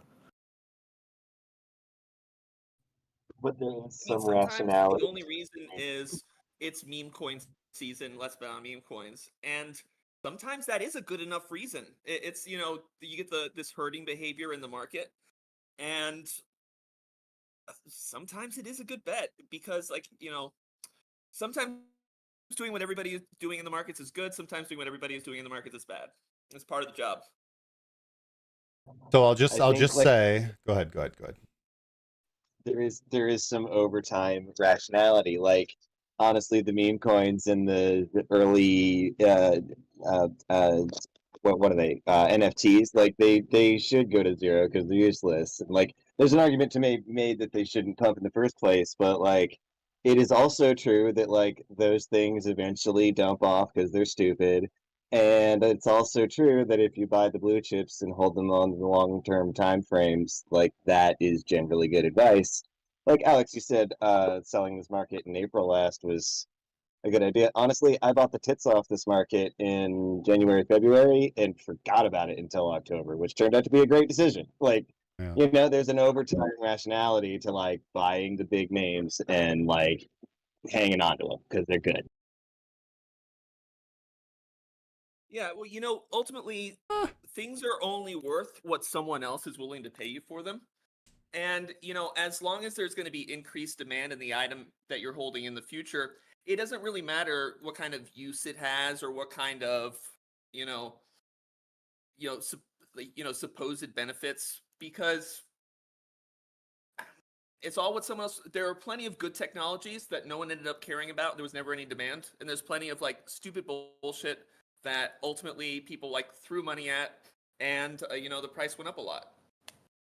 Yeah, I definitely agree with you. I think we can all acknowledge that the system isn't perfect, but the system acts in ways as if it would the system acts as if it would like to be perfect, right? So like I've had some time to think about this now as you guys are talking, right? So I'm going to try and make some more harebrained arguments here. So, I did say, listen, just to be like completely honest here, right? I used like the word, like when I said Bitcoin money is low entropy, right? It's just something off the top of my head. But now I've had time to think about it. It kind of is. It actually really is in multiple ways. Well, maybe not with all the connotations that we've now applied to this argument over the last like 15, 20 minutes, but certainly like, so let's talk about, like, first off, let's define our terms. What is entropy?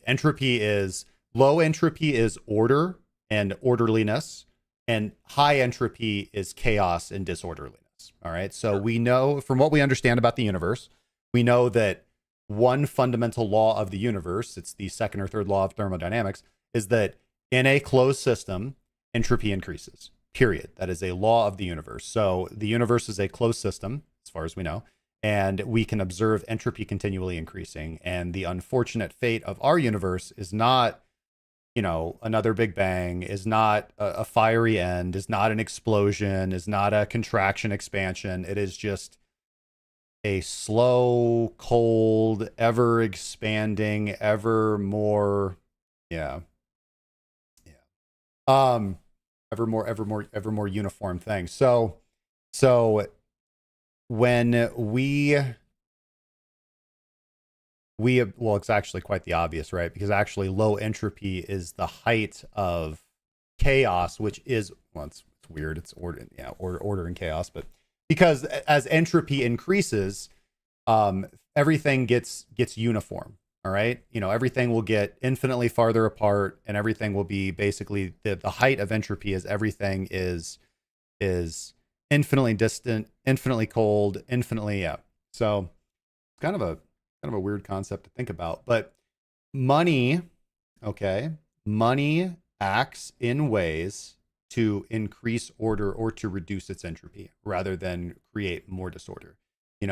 we could talk about whether it's rational or not for an individual to put money on a meme coin if they don't have some, like, nobody has that. It doesn't exist. Like, you know, this higher, this reasonable expectation that the coin will pump. That doesn't exist. I don't care what it is.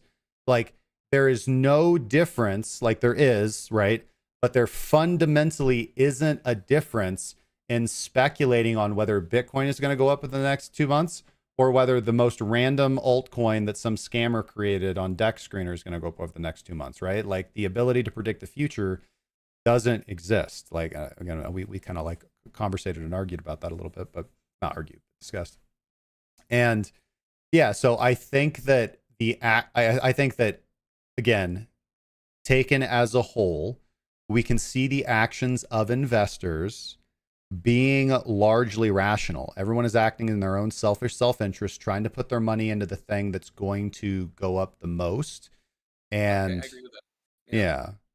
And the action of all of this is to create a market where things are relatively predictable at the macro scale, right? Like at the granular scale, like, no, of course, like, you can't predict whether, you know, like, let's go over here to Dex Screener, right? Like, so I aped like $2,500 into this like based Shiba Inu, right, on base chain. All right. I don't have a higher probability of knowing whether that's going to play out well or whether the $1,000 long position that I took on Bitcoin leveraged is going to work out. You know what I'm saying? But the action of all of that in aggregate, right, is not that I'm going to be able to know this coin or another coin, but I will know that this market is generally going up, and people are. I know that other people are out there doing the exact same thing as me, trying to find the right trade, basically.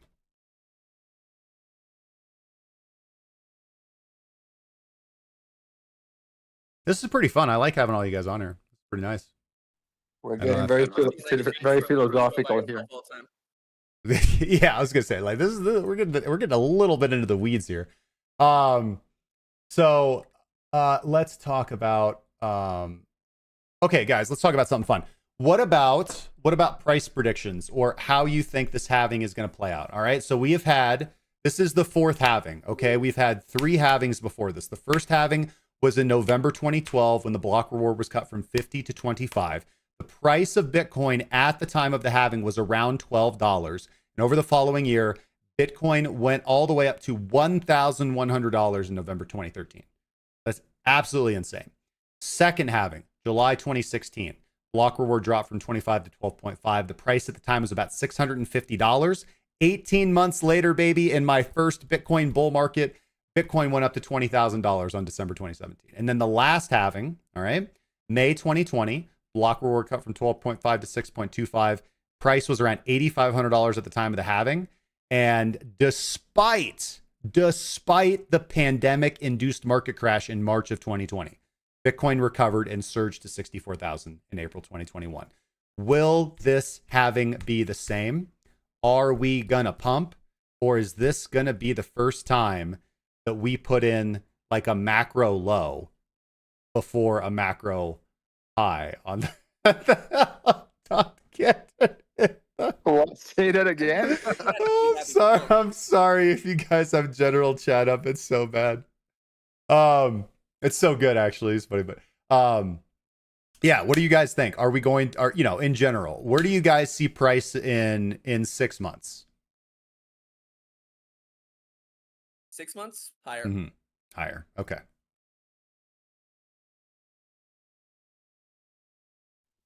Yeah, I was thought you were talking about the next couple of weeks, Justin. I was going to say there's an argument to be made that the low, quote unquote, is already in. It sometimes does come a day or two before the halving. Yep. There could well be another swipe down, whether that goes to another stab to 59s or it really freaks everybody out and goes to like 53, 54. I do think we're near a cycle, like a macro low here. Yeah. And it could be in already, quite frankly. It could have happened yesterday, right? Like, and as far as 6 months, I'm like 90% sure we're going to be higher. All right. Any detractors? That's Are there any Bitcoin bears in here? I'm not gonna play the bear tonight, but I'm gonna tell you that I bought my last Bitcoin for this cycle at 40 grand, All right. and I'm not planning on buying any more, even if it Okay. goes back to 40 grand. There we go. Principled. I like it. I like it. I do want to I point bought a bag yesterday, so I'm definitely thinking up. of Bitcoin. Yeah. Oh my man, that's what's up. I bought Doge yesterday. Appreciate you. What's Doge price at right now? Good question. Find out. Looks like we're I just chilling bought at a bag about. of Ruins Bridge. Yeah, it went That's back looking to like exciting. 15 cents, 16 cents. Yeah, listen, that's what I was. So if I wasn't doing this live stream right now, I would be trying to ape into any rune that I could right now, because runes just went live. These are Bitcoin NFTs, or more.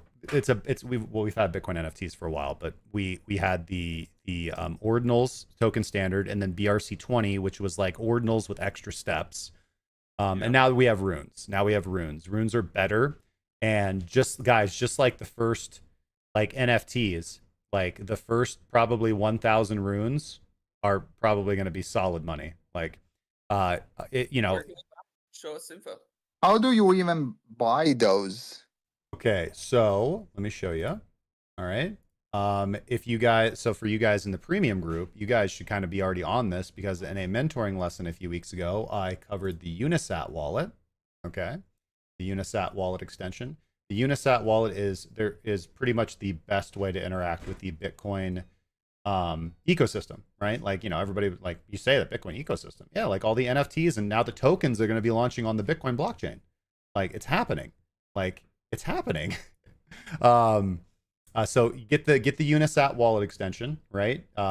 Create a, obviously blah blah blah, and then throw some Bitcoin on there, and then you can right from that wallet you can buy ordinals. You will be able to buy runes. I'll share a Twitter thread here. Hold on, let me find it. Yeah, I'm gonna share this Twitter thread. I am going to post it in the YouTube here. Give me a second.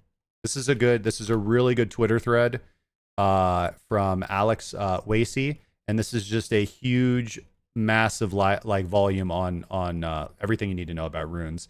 And if you scroll about to the like eighth or ninth tweet in this thread, you're gonna get to this wall of links, and you'll see wallets for runes, X for SAP, Unisat wallet. And then he has all the links to all the runes marketplaces, the explorers, the charts. So we've got, hold on, let me check this out. And just one thing, if you're gonna make a wallet, make sure it's Taproot and not the native SegWit, because a lot of the new protocols don't interact well with the native one. I learned that the hard way. So this is BTC. Yeah, absolutely right, Flimp, for sure.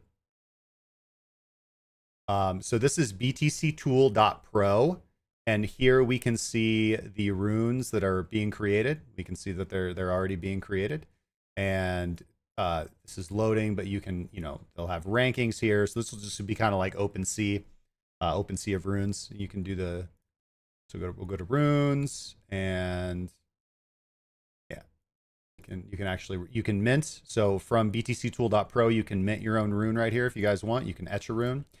Or etch an ordinal, I'm sorry. Do your thing and just connect. Just download the Unisat wallet browser extension, and that's really all you need. I like the verb they decided on.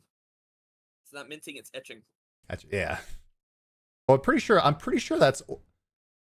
I feel like that's ordinals. Oh no. This is runes. Ordinals is Inscribe. Yeah, ordinals is Inscribe. Yeah, you're right. Inscribe, BRC20 collection. Yeah, so runes. Yeah, we can see mint and etch. Yeah. Definitely. Yep. So I don't. Yeah, like I said, if that's what I am going to do that. Like, and it's late and everything, but like once I wind this live stream down in probably like 30 minutes, So we have? Are we halved? We're halved. Yeah, we've been halved since like the beginning of this live stream. Oh, okay. That's why it's so it got weird because everyone, when I looked this morning, and I talked to a lot of you guys last night about doing this tonight. You guys were like, yeah, we'll come. And when I checked the nice hash countdown timer this morning, this one right here, it said that we had like 8, or that it wasn't going to happen until like 7:40 is when the halving was going to happen. So like I did a full day of work, and then I planned on at 6, like spending some time with my family, which I did. And then at 6 o'clock, I was like, okay, well, at 6, I'll like get the Discord set up, get everybody invited, make sure the audio's all good, make sure everything's perfect, get all the websites pulled up, and then we'll go live at 7, stream for like an hour or two, do the big, have time to like talk about the halving, do the intros, everything, and then the halving will happen, and then we'll talk for another 30 minutes or an hour, and then, all go away. And then I check again at like 4, and it's like, the halving is in 45 minutes. I'm like, whoa. That's why, I apologize. I appreciate all the people, the viewers. You guys are absolutely amazing. I love the community so much. But I apologize for the abruptness and the slight lack of quality and technical stuff. So just kind of had to throw this all together really fast. So, yeah, I really like having you guys on here. This is quite nice, quite fun. Let me fix so that Joe is not off the bottom of the screen. So I think we all agree that BTC's price is going to be higher in 6 months. And I also want to point out one thing, which is that even if we go into like a bearish doldrum summer, a sideways summer, with hints of more down than up, the last time we had a bull run, which we are certainly in, even though the majors fell off during the summer, guess what didn't fall off during the summer? In fact, it exploded during the summer. And that's when true fortunes were made. Well, that's last summer. I'm talking about the last bull market summer, 2021. DeFi. Oh, there's DeFi. also NFT summer. There's NFT summer, there's DeFi summer. There's DeFi summer, NFT summer. Yeah. So now we've got runes, and we've got, I think we can have, man. I think the summer's going to be crazy because I think a lot of altcoins are probably bought. Well, I don't know. I want to say a lot of altcoins are probably bottomed out, but I've only bought 2 of them. So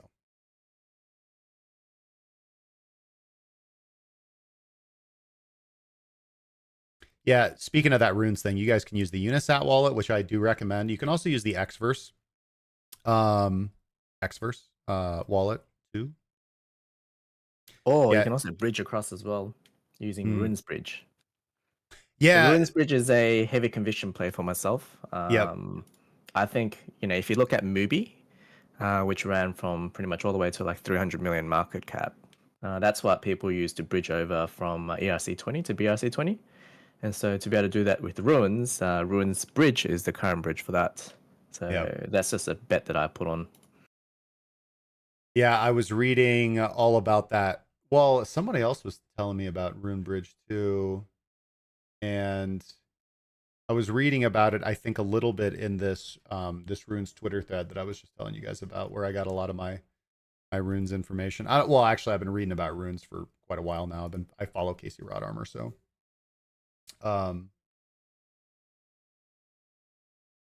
that's about all I got. Mubi looks like it's been a consolidation for a while. Mubi doesn't look too bad. Yeah, Limp knows how to pick him. He's good. All right, I'm gonna take a quick second here and just give some shout outs, guys, to the chats. You guys have been absolutely amazing. I want to thank Challenged Investor. I want to thank Bob the Builder, Kimozabi. I want to thank Felipe. Good to see you, my friend. Swing Trade Pros. Obviously, I wish you were here in the chat with us, man. I'll get it fixed. Who else do we got here? Crypto Meister was here with us for a little bit. Appreciate you, my friend. Yes to Crypto, of course. A massive contributor, massive supporter of the channel. Thank you so much, my friend, for your presence. Who else do we got here? I saw some other guys. Pop SXM. Thank you so much for your comments, my friend. And I think I got just about everybody. Johnny Boy Crypto, what's up, man? Don Candon. And Cryptonomics, good to see you, man. Thanks for coming. All right. One last thing before we get back to the discussion. If you guys want to join the waiting list for the Trading Academy, which will be going live in May, you guys can hop on the waiting list. It's the first link in the description. Pretty much poured my life's work into creating all the educational material in the Trading Academy, as well as all the tools. It's going to be an amazing member experience and a huge upgrade from what we're currently doing in Discord. If you guys get on the wait list, you guys will receive an exclusive discount code when we go live and be notified when it goes live, so you guys can be the first in the door. So thank you guys again. That is the first link in the description to join the Trading Academy. Shout outs to you guys and everybody who's really helped me put this together. It's been a lot of work. Guys, I think I'm gonna want to definitely hard out in about like 20 minutes. So so we talked about, so let's wind down. We've talked about what the halving is. We've talked about some low, like Bitcoin is low entropy, like our money is low entropy. Like that is such a good, like that, listen, that is such a good book title, right? Money is low entropy. I'm going to write that down because I think that is a really compelling argument to make, or at least something that I could talk about for 2 hours and sound very compelling. So I'm going to come back to that at a future moment. And we've also talked about like kind of basically where we see price going, as well as we talked about runes a little bit. Analysis and forecasting. Yes, forecasting. What do you guys, let's just do a little round robin, guys. So I'm looking at, let me just, here, where am I? Let's go from top to bottom. So we'll go Alex, we'll go down to Tyler. What do you guys, first off, what do you guys think is going to be, important, maybe in the short term moving forward as a trader? Maybe what are some things that you've got your eyes on?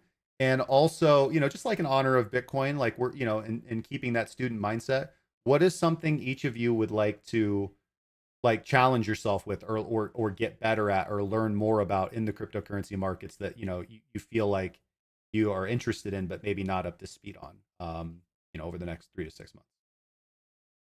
Alex, you can start, my brother. Huh.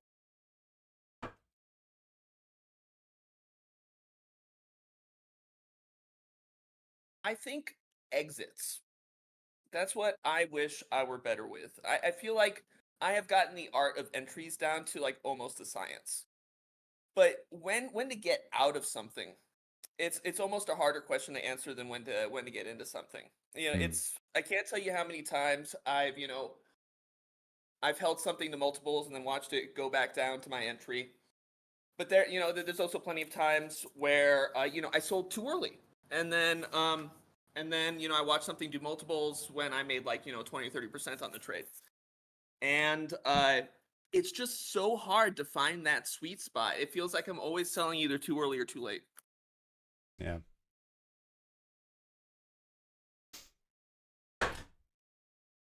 I know that feeling. Yeah, so the alarm just went off on my watch because I set 7:41 to be the halving. Yeah. Yeah, like happy having everybody. Trade execution, it's executing, you know what I mean? Yeah. I know what you mean. I think when I've certainly had that problem too, and I think it comes from something I talked about yesterday or Wednesday in our mentoring session, which is very often when we're trading, like, so I'll show you guys, like pretty much the way that I trade Bitcoin is for the most part, when we're range bound like this, it's just like on the hourly, and I'll wait for price to get like oversold or overbought, and then sometimes I'll go down to the 15-minute to like get more accurate entries, but whatever. And then I just buy, right? Usually count, so this is the baseline. So, price is below the baseline. I'm only looking to short. So I'm just waiting for price to get overbought, and then I short, and I just wait for price to get overbought and I short. And that's basically like all I do. I wait for price to get overbought and then I short. It's nothing complicated, right? It's just that when I take trades like that on the hourly, I know that I'm only using Quadrigo and and I'm using my take profits, and that's it, right? But what can happen sometimes is that if we zoom out and we stop thinking about the hourly chart and we start thinking like about the daily, then we think to ourselves like, well, look at this like huge range that we're in, and we're at the bottom of the range. And I know that I'm only trading the hourly, and you know, I'm only supposed to be taking like 1 or 2% profit targets, but I think I have an opportunity here to buy the bottom. And then you do that, and like you hold that position for a few days, and then it gets to like mid range, and like maybe it pulls back a little bit, and then you're like, oh, what should I take profit here, or should I just like let it run?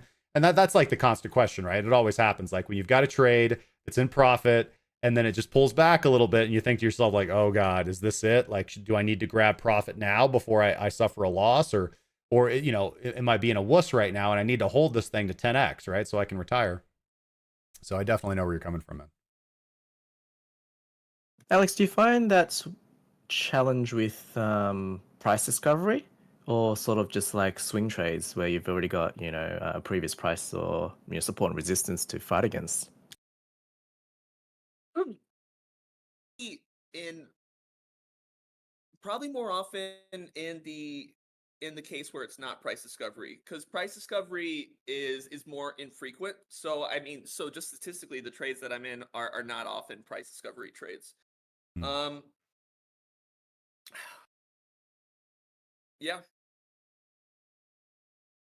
Because I was thinking, like, when you trade, wouldn't you normally, you know, have a plan and set targets before you trade, or do you sort of just, is it some point in time you sort of get greedy and you take profit and take it off? Well, and that's just it, is that like I'll have price targets, and then it turns out my price targets were too conservative. And then I'll have price targets where it turns out my price targets were, you know, were like, you know, not conservative enough. Damned if I you know do, that damned exact if you same don't. feeling. Yeah. Darned if you do and darned if you don't, right? Yeah, man. And I just try to remind myself that as long as the equity curve is curved upwards a little bit, it's okay. You know, it's good enough. What do you think's going to be? I mean, Alex, you have got your ear to the ground, like, so, like, you know, is that the saying? Like, I keep my ear to the ground. You got your ear to the ground so deep, you know, like you've got an impacted earwax from the dust. So what do you think's going to be some of the most important narratives, like, moving forward? I think Bitcoin related stuff. I mean, I was very surprised at the amount of attention that Bitcoin ordinals got, the BRC20s got. You know, almost anything Bitcoin related has done extremely well, surprisingly so, and that hasn't been the case in the past. And I think people are trying to get beta on the Bitcoin pump, which makes sense. And I think we'll still continue to see that going forward. That's one of the reasons why I was so interested in the runes that you talked about. Yeah. AI, still AI stuff. Yeah, People are still crazy about it. Let's see. Modular blockchains. Yep. I think those are still going to continue to do well going forward. People are still kind of enamored with that idea. You know, the TIAs, the Celestial or Dimension. Yep. Yeah, dim. Let's see, anything else? Hopefully meme coins will be sunset soon. I hate trading meme coins. I hate it. Me Mostly too. because I suck at it. But I hate it. Listen, I always felt that way until this year, and I don't know, like I don't know what it is, but for some reason I got it this year, right? Like it's just super simple, man. Like you just got to find like one setup that you like, go through the deck screener charts on a chain. Like the key things are: one, you only look for the same setup; two, you stick to one chain, and three, you just use a consistent position size. So like I started when meme coins started popping, I started off just with like, okay, $1,000 position size. And I basically just like hold the trade for, you know, 12 to 24 hours and then close it, like regardless. And then just move on to the next one and move on to the next one and move on to the next one. And just starting out with that like $1,000 position size, just $1,000 position size, like that really helped. That really helped. And then getting out pretty quickly, like, you know, if it didn't go my way, as always. And then I kept getting rugged. I hate getting rugged. I only got rugged for $25 this cycle, and I'm really glad. Yeah, I'm really glad that Yeah, I'm such a tourist. Last year I got rugged for probably like $3,700, which again, not a lot, but like so now I always do this, right? It's silly, but like anytime I buy, like I'm on Deck Screener every single day and I'm like trading like base meme coins every single day. But anytime and now I like know which ones are good, you know, like Shiv, Blurf, shoot, what are the other ones? 1337, Brett, yeah, here's Blurf, Bang, a couple times Degen, yep. And then but what I always do when it's a new token, first off, I like do the, you know, I made the video on it. I do the token sniffer, I do the Go Plus security, do the contract audit on Etherscan.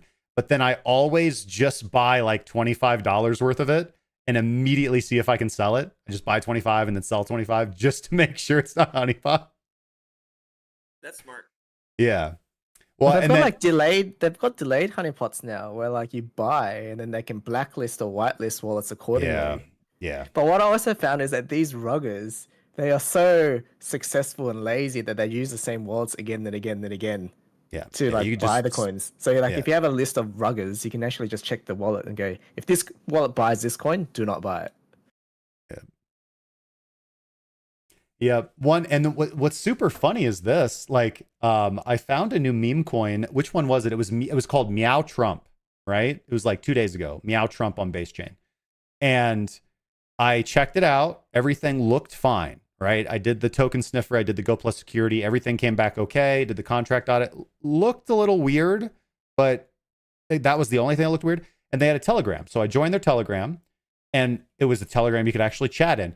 That is almost a necessity for me. I'm telling you, if you want to avoid getting rugged, it's obviously nothing's 100%, but 99.99 for me. If you join their Telegram, they have to have a Telegram. The project has to have a Telegram. Project has to have a Twitter.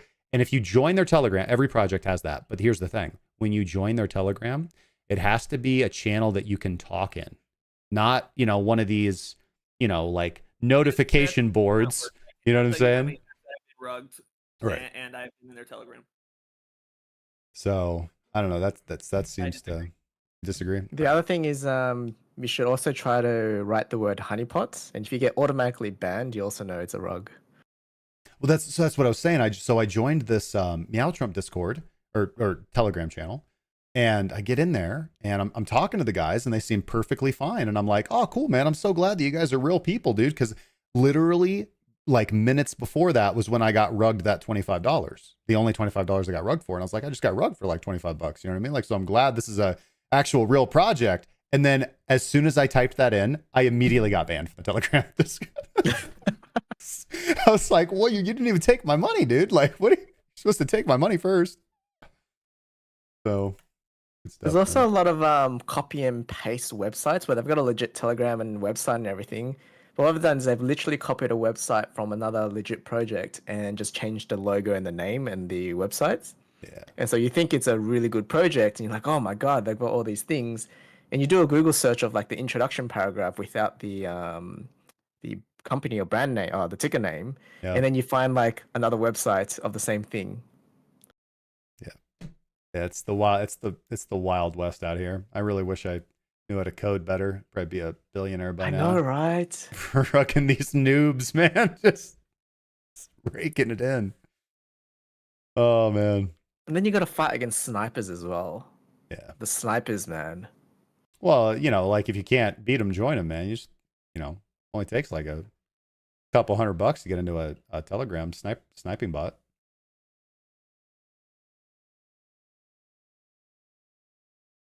Although, to be fair, or full disclosure, I've never done that. I have traded Telegram bot tokens, but I have not utilized a Telegram.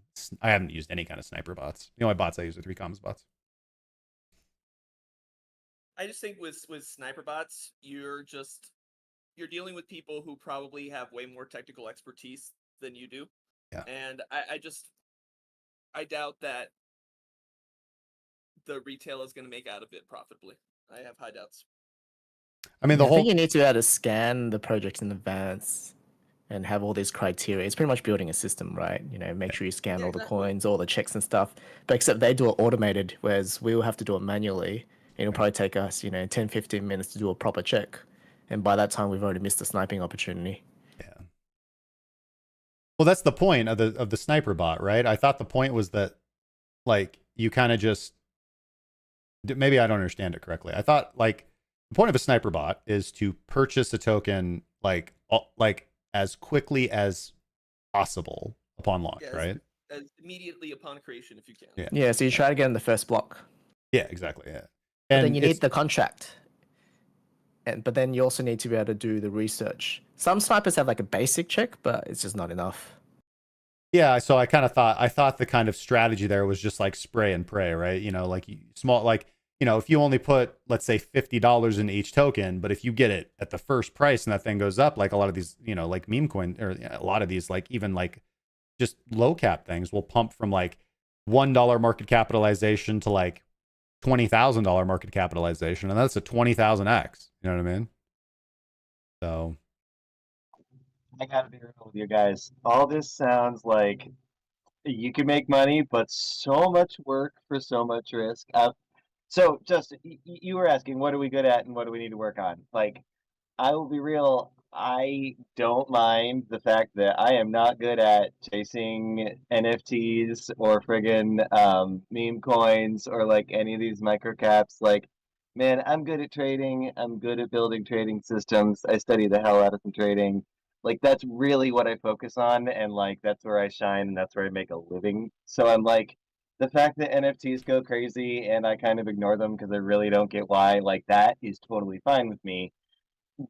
And honestly, admitting that I'm not good at is something I'm good at. Alex, I'll admit I also used to be terrible at taking profits. Now I know that I'm so terrible at it that like I'll agonize over that decision all day long, and that's the part that really pisses me off. So now before I buy anything, I'm just like, here's where I'm out. And if it doesn't go there, I lose. And if it goes there, I sell and I walk away. And like that's predetermined. And like I can't do anything different than that. Like but I'll be real with you guys. One thing I need to get better at also is these airdrops and yield farming things. Like this sounds like free money that I'm not getting. Like I need to pick up on that. But the fact that like meme coins and NFTs explode without me participating, like that's cool. I'm good with that. yeah.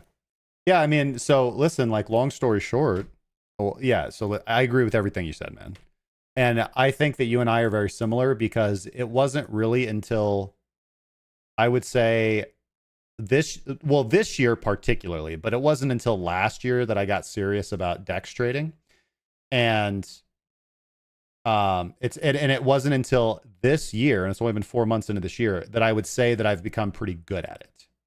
And like because like DeFi summer blew me by, like not blew me by, like I got involved and made some money and stuff like that, but I felt like a fish out of water, and I felt like a fish out of water in 2022. I think every trade you took was like, I made you do it. Yeah, exactly. Yeah. And then it wasn't until, and then 2022 went by. I didn't get any better, didn't even try. And then it wasn't until 2023 that I actually started doing some research, following some groups, putting together a strategy.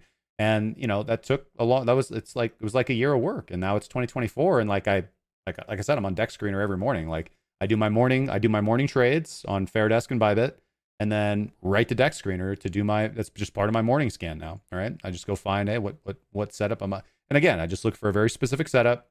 I go in with a consistent position size. I cut losses pretty quickly. And as far as take profits go, like, I set them, but like, I'm kind of chill with them because I know that a lot of my technical analysis, the lower the liquidity, the less technical analysis matters. It's not 100%. Like resistance is still resistance, patterns are still patterns. It's not too difficult to see when price is overbought, price is oversold, and you will still get selling reactions from overbought and oversold levels. But it's just that because so many DeFi market participants have a buy and hold mentality, have a 10x, 20x, 30x, 40x mentality, that it's just kind of how things, I don't know. It's kind of hard to. When there's less liquidity, someone could just come along, press the sell button, and destroy all your. Exactly. Yes. Exactly. Yeah. That's the bigger thing. You don't have market makers. You don't have all these, sophisticated market participants and high frequency trading to bring regulation, deviations of price. Like, no, like that's, and in a way, it's almost nicer too, because it's just so simple and clean, right? Like if price is going up, it's bullish. It's not like, oh, but price is only going up because the market makers need to tap the liquidation zones of these guys, and then they're going to bring it down into mid-range. Like all this complicated, convoluted, like conversations that the traders have about TA and the Bitcoin markets and day trading and all this kind of stuff. Like, no, like if a DeFi coin is pumping, it's because a lot of people are buying it and hop on. Let's go. You know what I mean? Like, kind of my philosophy. So, $170 for a transaction. I would not be surprised. I mean, see some shenanigans post Bitcoin halving. We're at block 840,013. Let's see here. $95 million in value. That was a valuable block. Let's see here. Fees were 23 BTC. Oh, also, so that's I don't think we're gonna have time to finish this round robin. I'm sorry, guys, because I kind of gotta start winding this down here in just a few minutes. But that's another thing that I think we're going to see moving forward, and I think is going to be important. I think that we're going, like, not like overnight, but just a trend that you will see over the next years. Is a and this is why I think runes is so important. Why I think tokens on Bitcoin is so important. Why I think, the stuff on Bitcoin is so important. Because the block reward is now 3.125. All right. If price stays the way it is, that's only $180,000 block reward. Okay. And the reality is that miners don't get the whole block reward because everybody mines in pools. So they're splitting the money, right? They have to cover their cost of electricity. So cost of electricity is low. And the unit production cost of Bitcoin right now is about $60,000, the value of every Bitcoin that's produced. So, what I'm trying to say is that the block reward itself, the block subsidy, is not going to be very efficient as we continue to move forward at incentivizing miners and giving them enough money to do the operation of mining, as mining is extremely expensive and highly competitive. So the fact that we have things like runes and tokens on Bitcoin that are going to compete for higher transaction fees are going to become the main source of revenue eventually for Bitcoin miners. Can we look at like a Bitcoin data thing and see if we can see any signs of miner capitulation or something like that? That'd be really interesting. Yes. Like looking at Bitcoin or one of those sites. Yeah, let's see here. Or like maybe we'll see like a downtrend forming, like it peaked and then today it like turned over or something like that. That'd be interesting. Yeah. I have to take over the stream to do that. Something, yeah. Let's see here. What are we looking for? Let's search metrics for mining. Bitcoin miner difficulty, miner revenue terminal price. Well, what we can look at is hash rate. So we can go to nice hash and we can go to miner stats, or is that miner strats? Miner stats. Darn.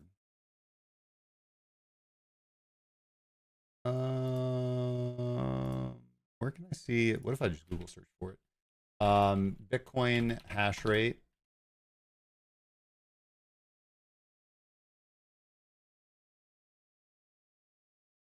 There we go. So let's see. Unfortunately, it looks like, yeah, this data is only updated every 24 hours. So we have not seen, I mean, we'll see tomorrow. Unfortunately, I don't really know. I don't know where we could go to see. Maybe let me check Glassnode. Right? Let me look at my Glassnode account. Good, yeah. I pay for all these subscriptions. Might as well use them. You know what I'm saying? Profit Bear, yeah. Justin's voice is incredible. Like we've done late night work together, and he's put me to sleep with his voice. It's yeah. Thank you guys. you were- Appreciate you. If Yeah, Justin were radio, my dude. dad, I would want him to read me to sleep every night. That didn't sound like a compliment, dude. Oh man, let's see here. Okay. Mining. Okay, come on now. Mining difficulty. Total miner revenue. Mean hash rate. Here we go. Let's check this out. Would this get more granular? Yeah, the resolution here is oh, I have 1 hour resolution. Nope. I have 1 hour resolution on Bitcoin hash rate. So let's zoom in here. Oh, also, you I know, think it's on the wrong screen. There we go. yeah, here's what I'm going to do too, by the way. I can share my screen in Discord so that you guys want to watch that, you guys won't have the delay. You won't have to watch on YouTube and wait the 10 seconds. So this is this is Bitcoin's hash rate. These are hourly bars. And we can basically see that we had a dip in hash on March 13th, bringing us down to these lows on March 20th. And we basically rallied. We're just like, basically, it seems like hash rate's stuck in a consolidation. Is this distribution of hash? So yeah, but definitely like over the last few days, we've definitely been downtrending. Does that seem unnatural? It doesn't really seem unnatural, right? I mean, that's price. Yeah. Orange is the Yeah, you're right. Thanks for that. I'll be here all week, guys. Yeah. Okay. Let's see here. I mean, looks just fine to me.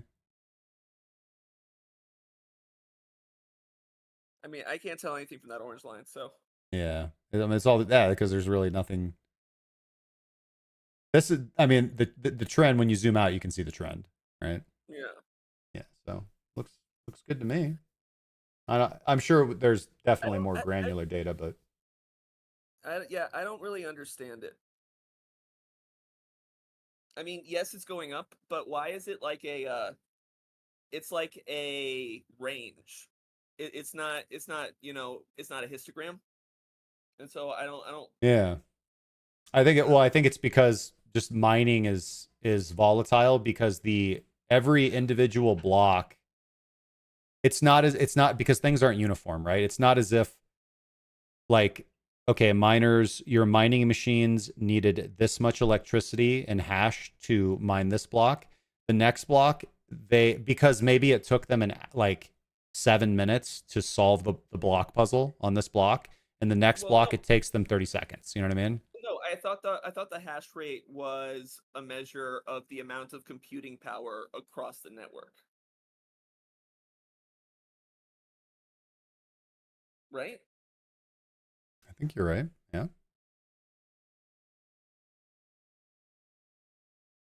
So this is like a mean hash rate. I don't know. Let's go to something we know. This is I don't know enough about this. Let's go to something else. This is the mean hash rate. You are right. So there's definitely that. What we definitely can look at is miner revenue. So now I can kind of just show you in a graph this concept that I was talking about. Let's move on to things we actually know about. Okay, so if we go to miner revenue from fees, okay. Yeah. We can see these huge spikes in fees, and what's interesting is that we have this massive spike. That's ordinals. All right, that's the introduction of ordinals right there. And then if we go to miner revenue from block rewards, okay. Well, it's got to be high today if transaction fees are $170 a piece. Well, here we can see the miner revenue from block rewards. We can see it dropping predictably at every halving. You know what I mean? Yeah. So that's a good point. Let's see here. Yeah. So all miners about 50 BTC today. And then so if I just see we can just see the trend going back here to miner revenue block reward.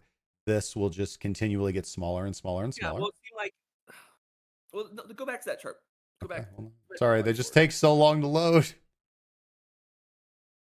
So before the first big drop, Bitcoin actually went down for a while. The second big drop, Bitcoin up. Third Well, no. Sorry, you just you zoomed out again. Yeah, I But- zoomed out. Yep. It seems like after a halving, price goes up more or less. Yeah. But then again, you could always say, well, the Bitcoin price is always going up, and on the zoom out. Yeah, if we zoom out far enough. All right, guys. I think we need to start winding down. We didn't get to successfully complete the round robin. I apologize. But do you guys just want to go down to the line and like sign off and say goodbyes and say whatever you think is important to say to the fine people out there? Trade safely, guys. Don't get exuberant. Yeah, one thing that I'm committing to try to do this year is to learn how to actually use Bitcoin.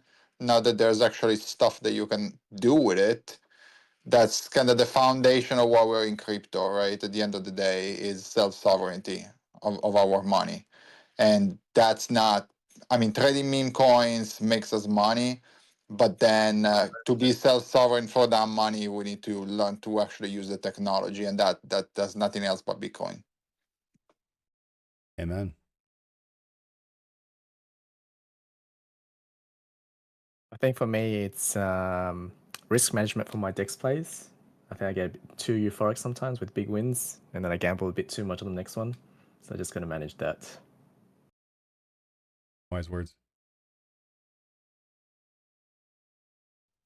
Yeah, set take profit levels before you enter trades, always and every time, or else you're going to spend all of your time thinking about where you're going to take profits. And for me, that's a thing of the past. Well, I feel better. It sounds like I'm not the only one who suffers from this problem. Yeah. Yeah, we're all in this together, man. It was the worst of the problems in the world until I had to solve it with a hard, fast, fail-safe way of doing it, so that it takes 4 minutes and I'm done with it, and it doesn't take 7 hours anymore, because that's what it honestly used to do. Like, I'm over that. Yeah. Well, Or you can just listen. automate it. Amen. Amen. Well, listen, guys, this has been a lot of fun. Let's do this again, guys. This is quite a bit of fun. We've got some great minds in here. Real quick on that note, I Yeah. have this idea for automating a buy button that just, if you click buy on a TradingView button, it'll back-end API link through your account in order to open a 2% trade with the ATRs and the stop loss and the risk percentage all like worked out the way Quadriga does.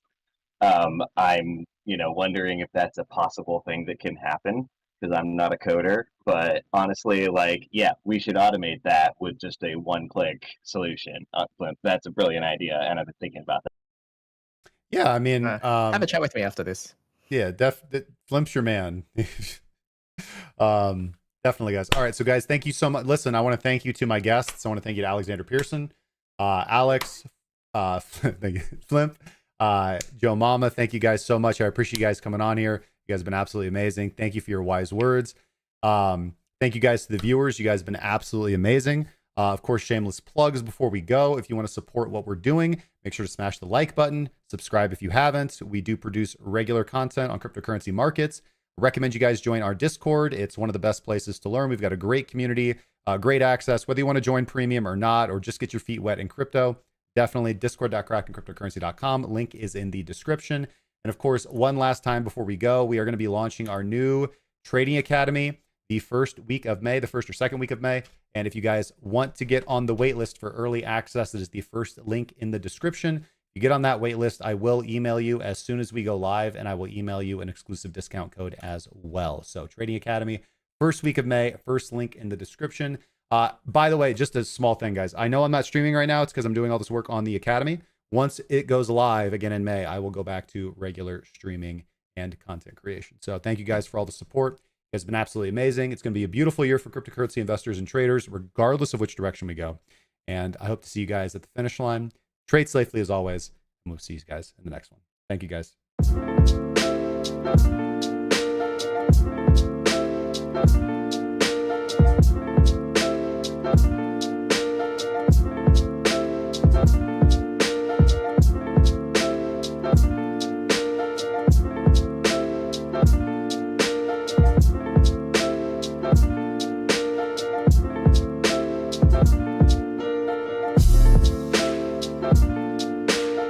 Yeah.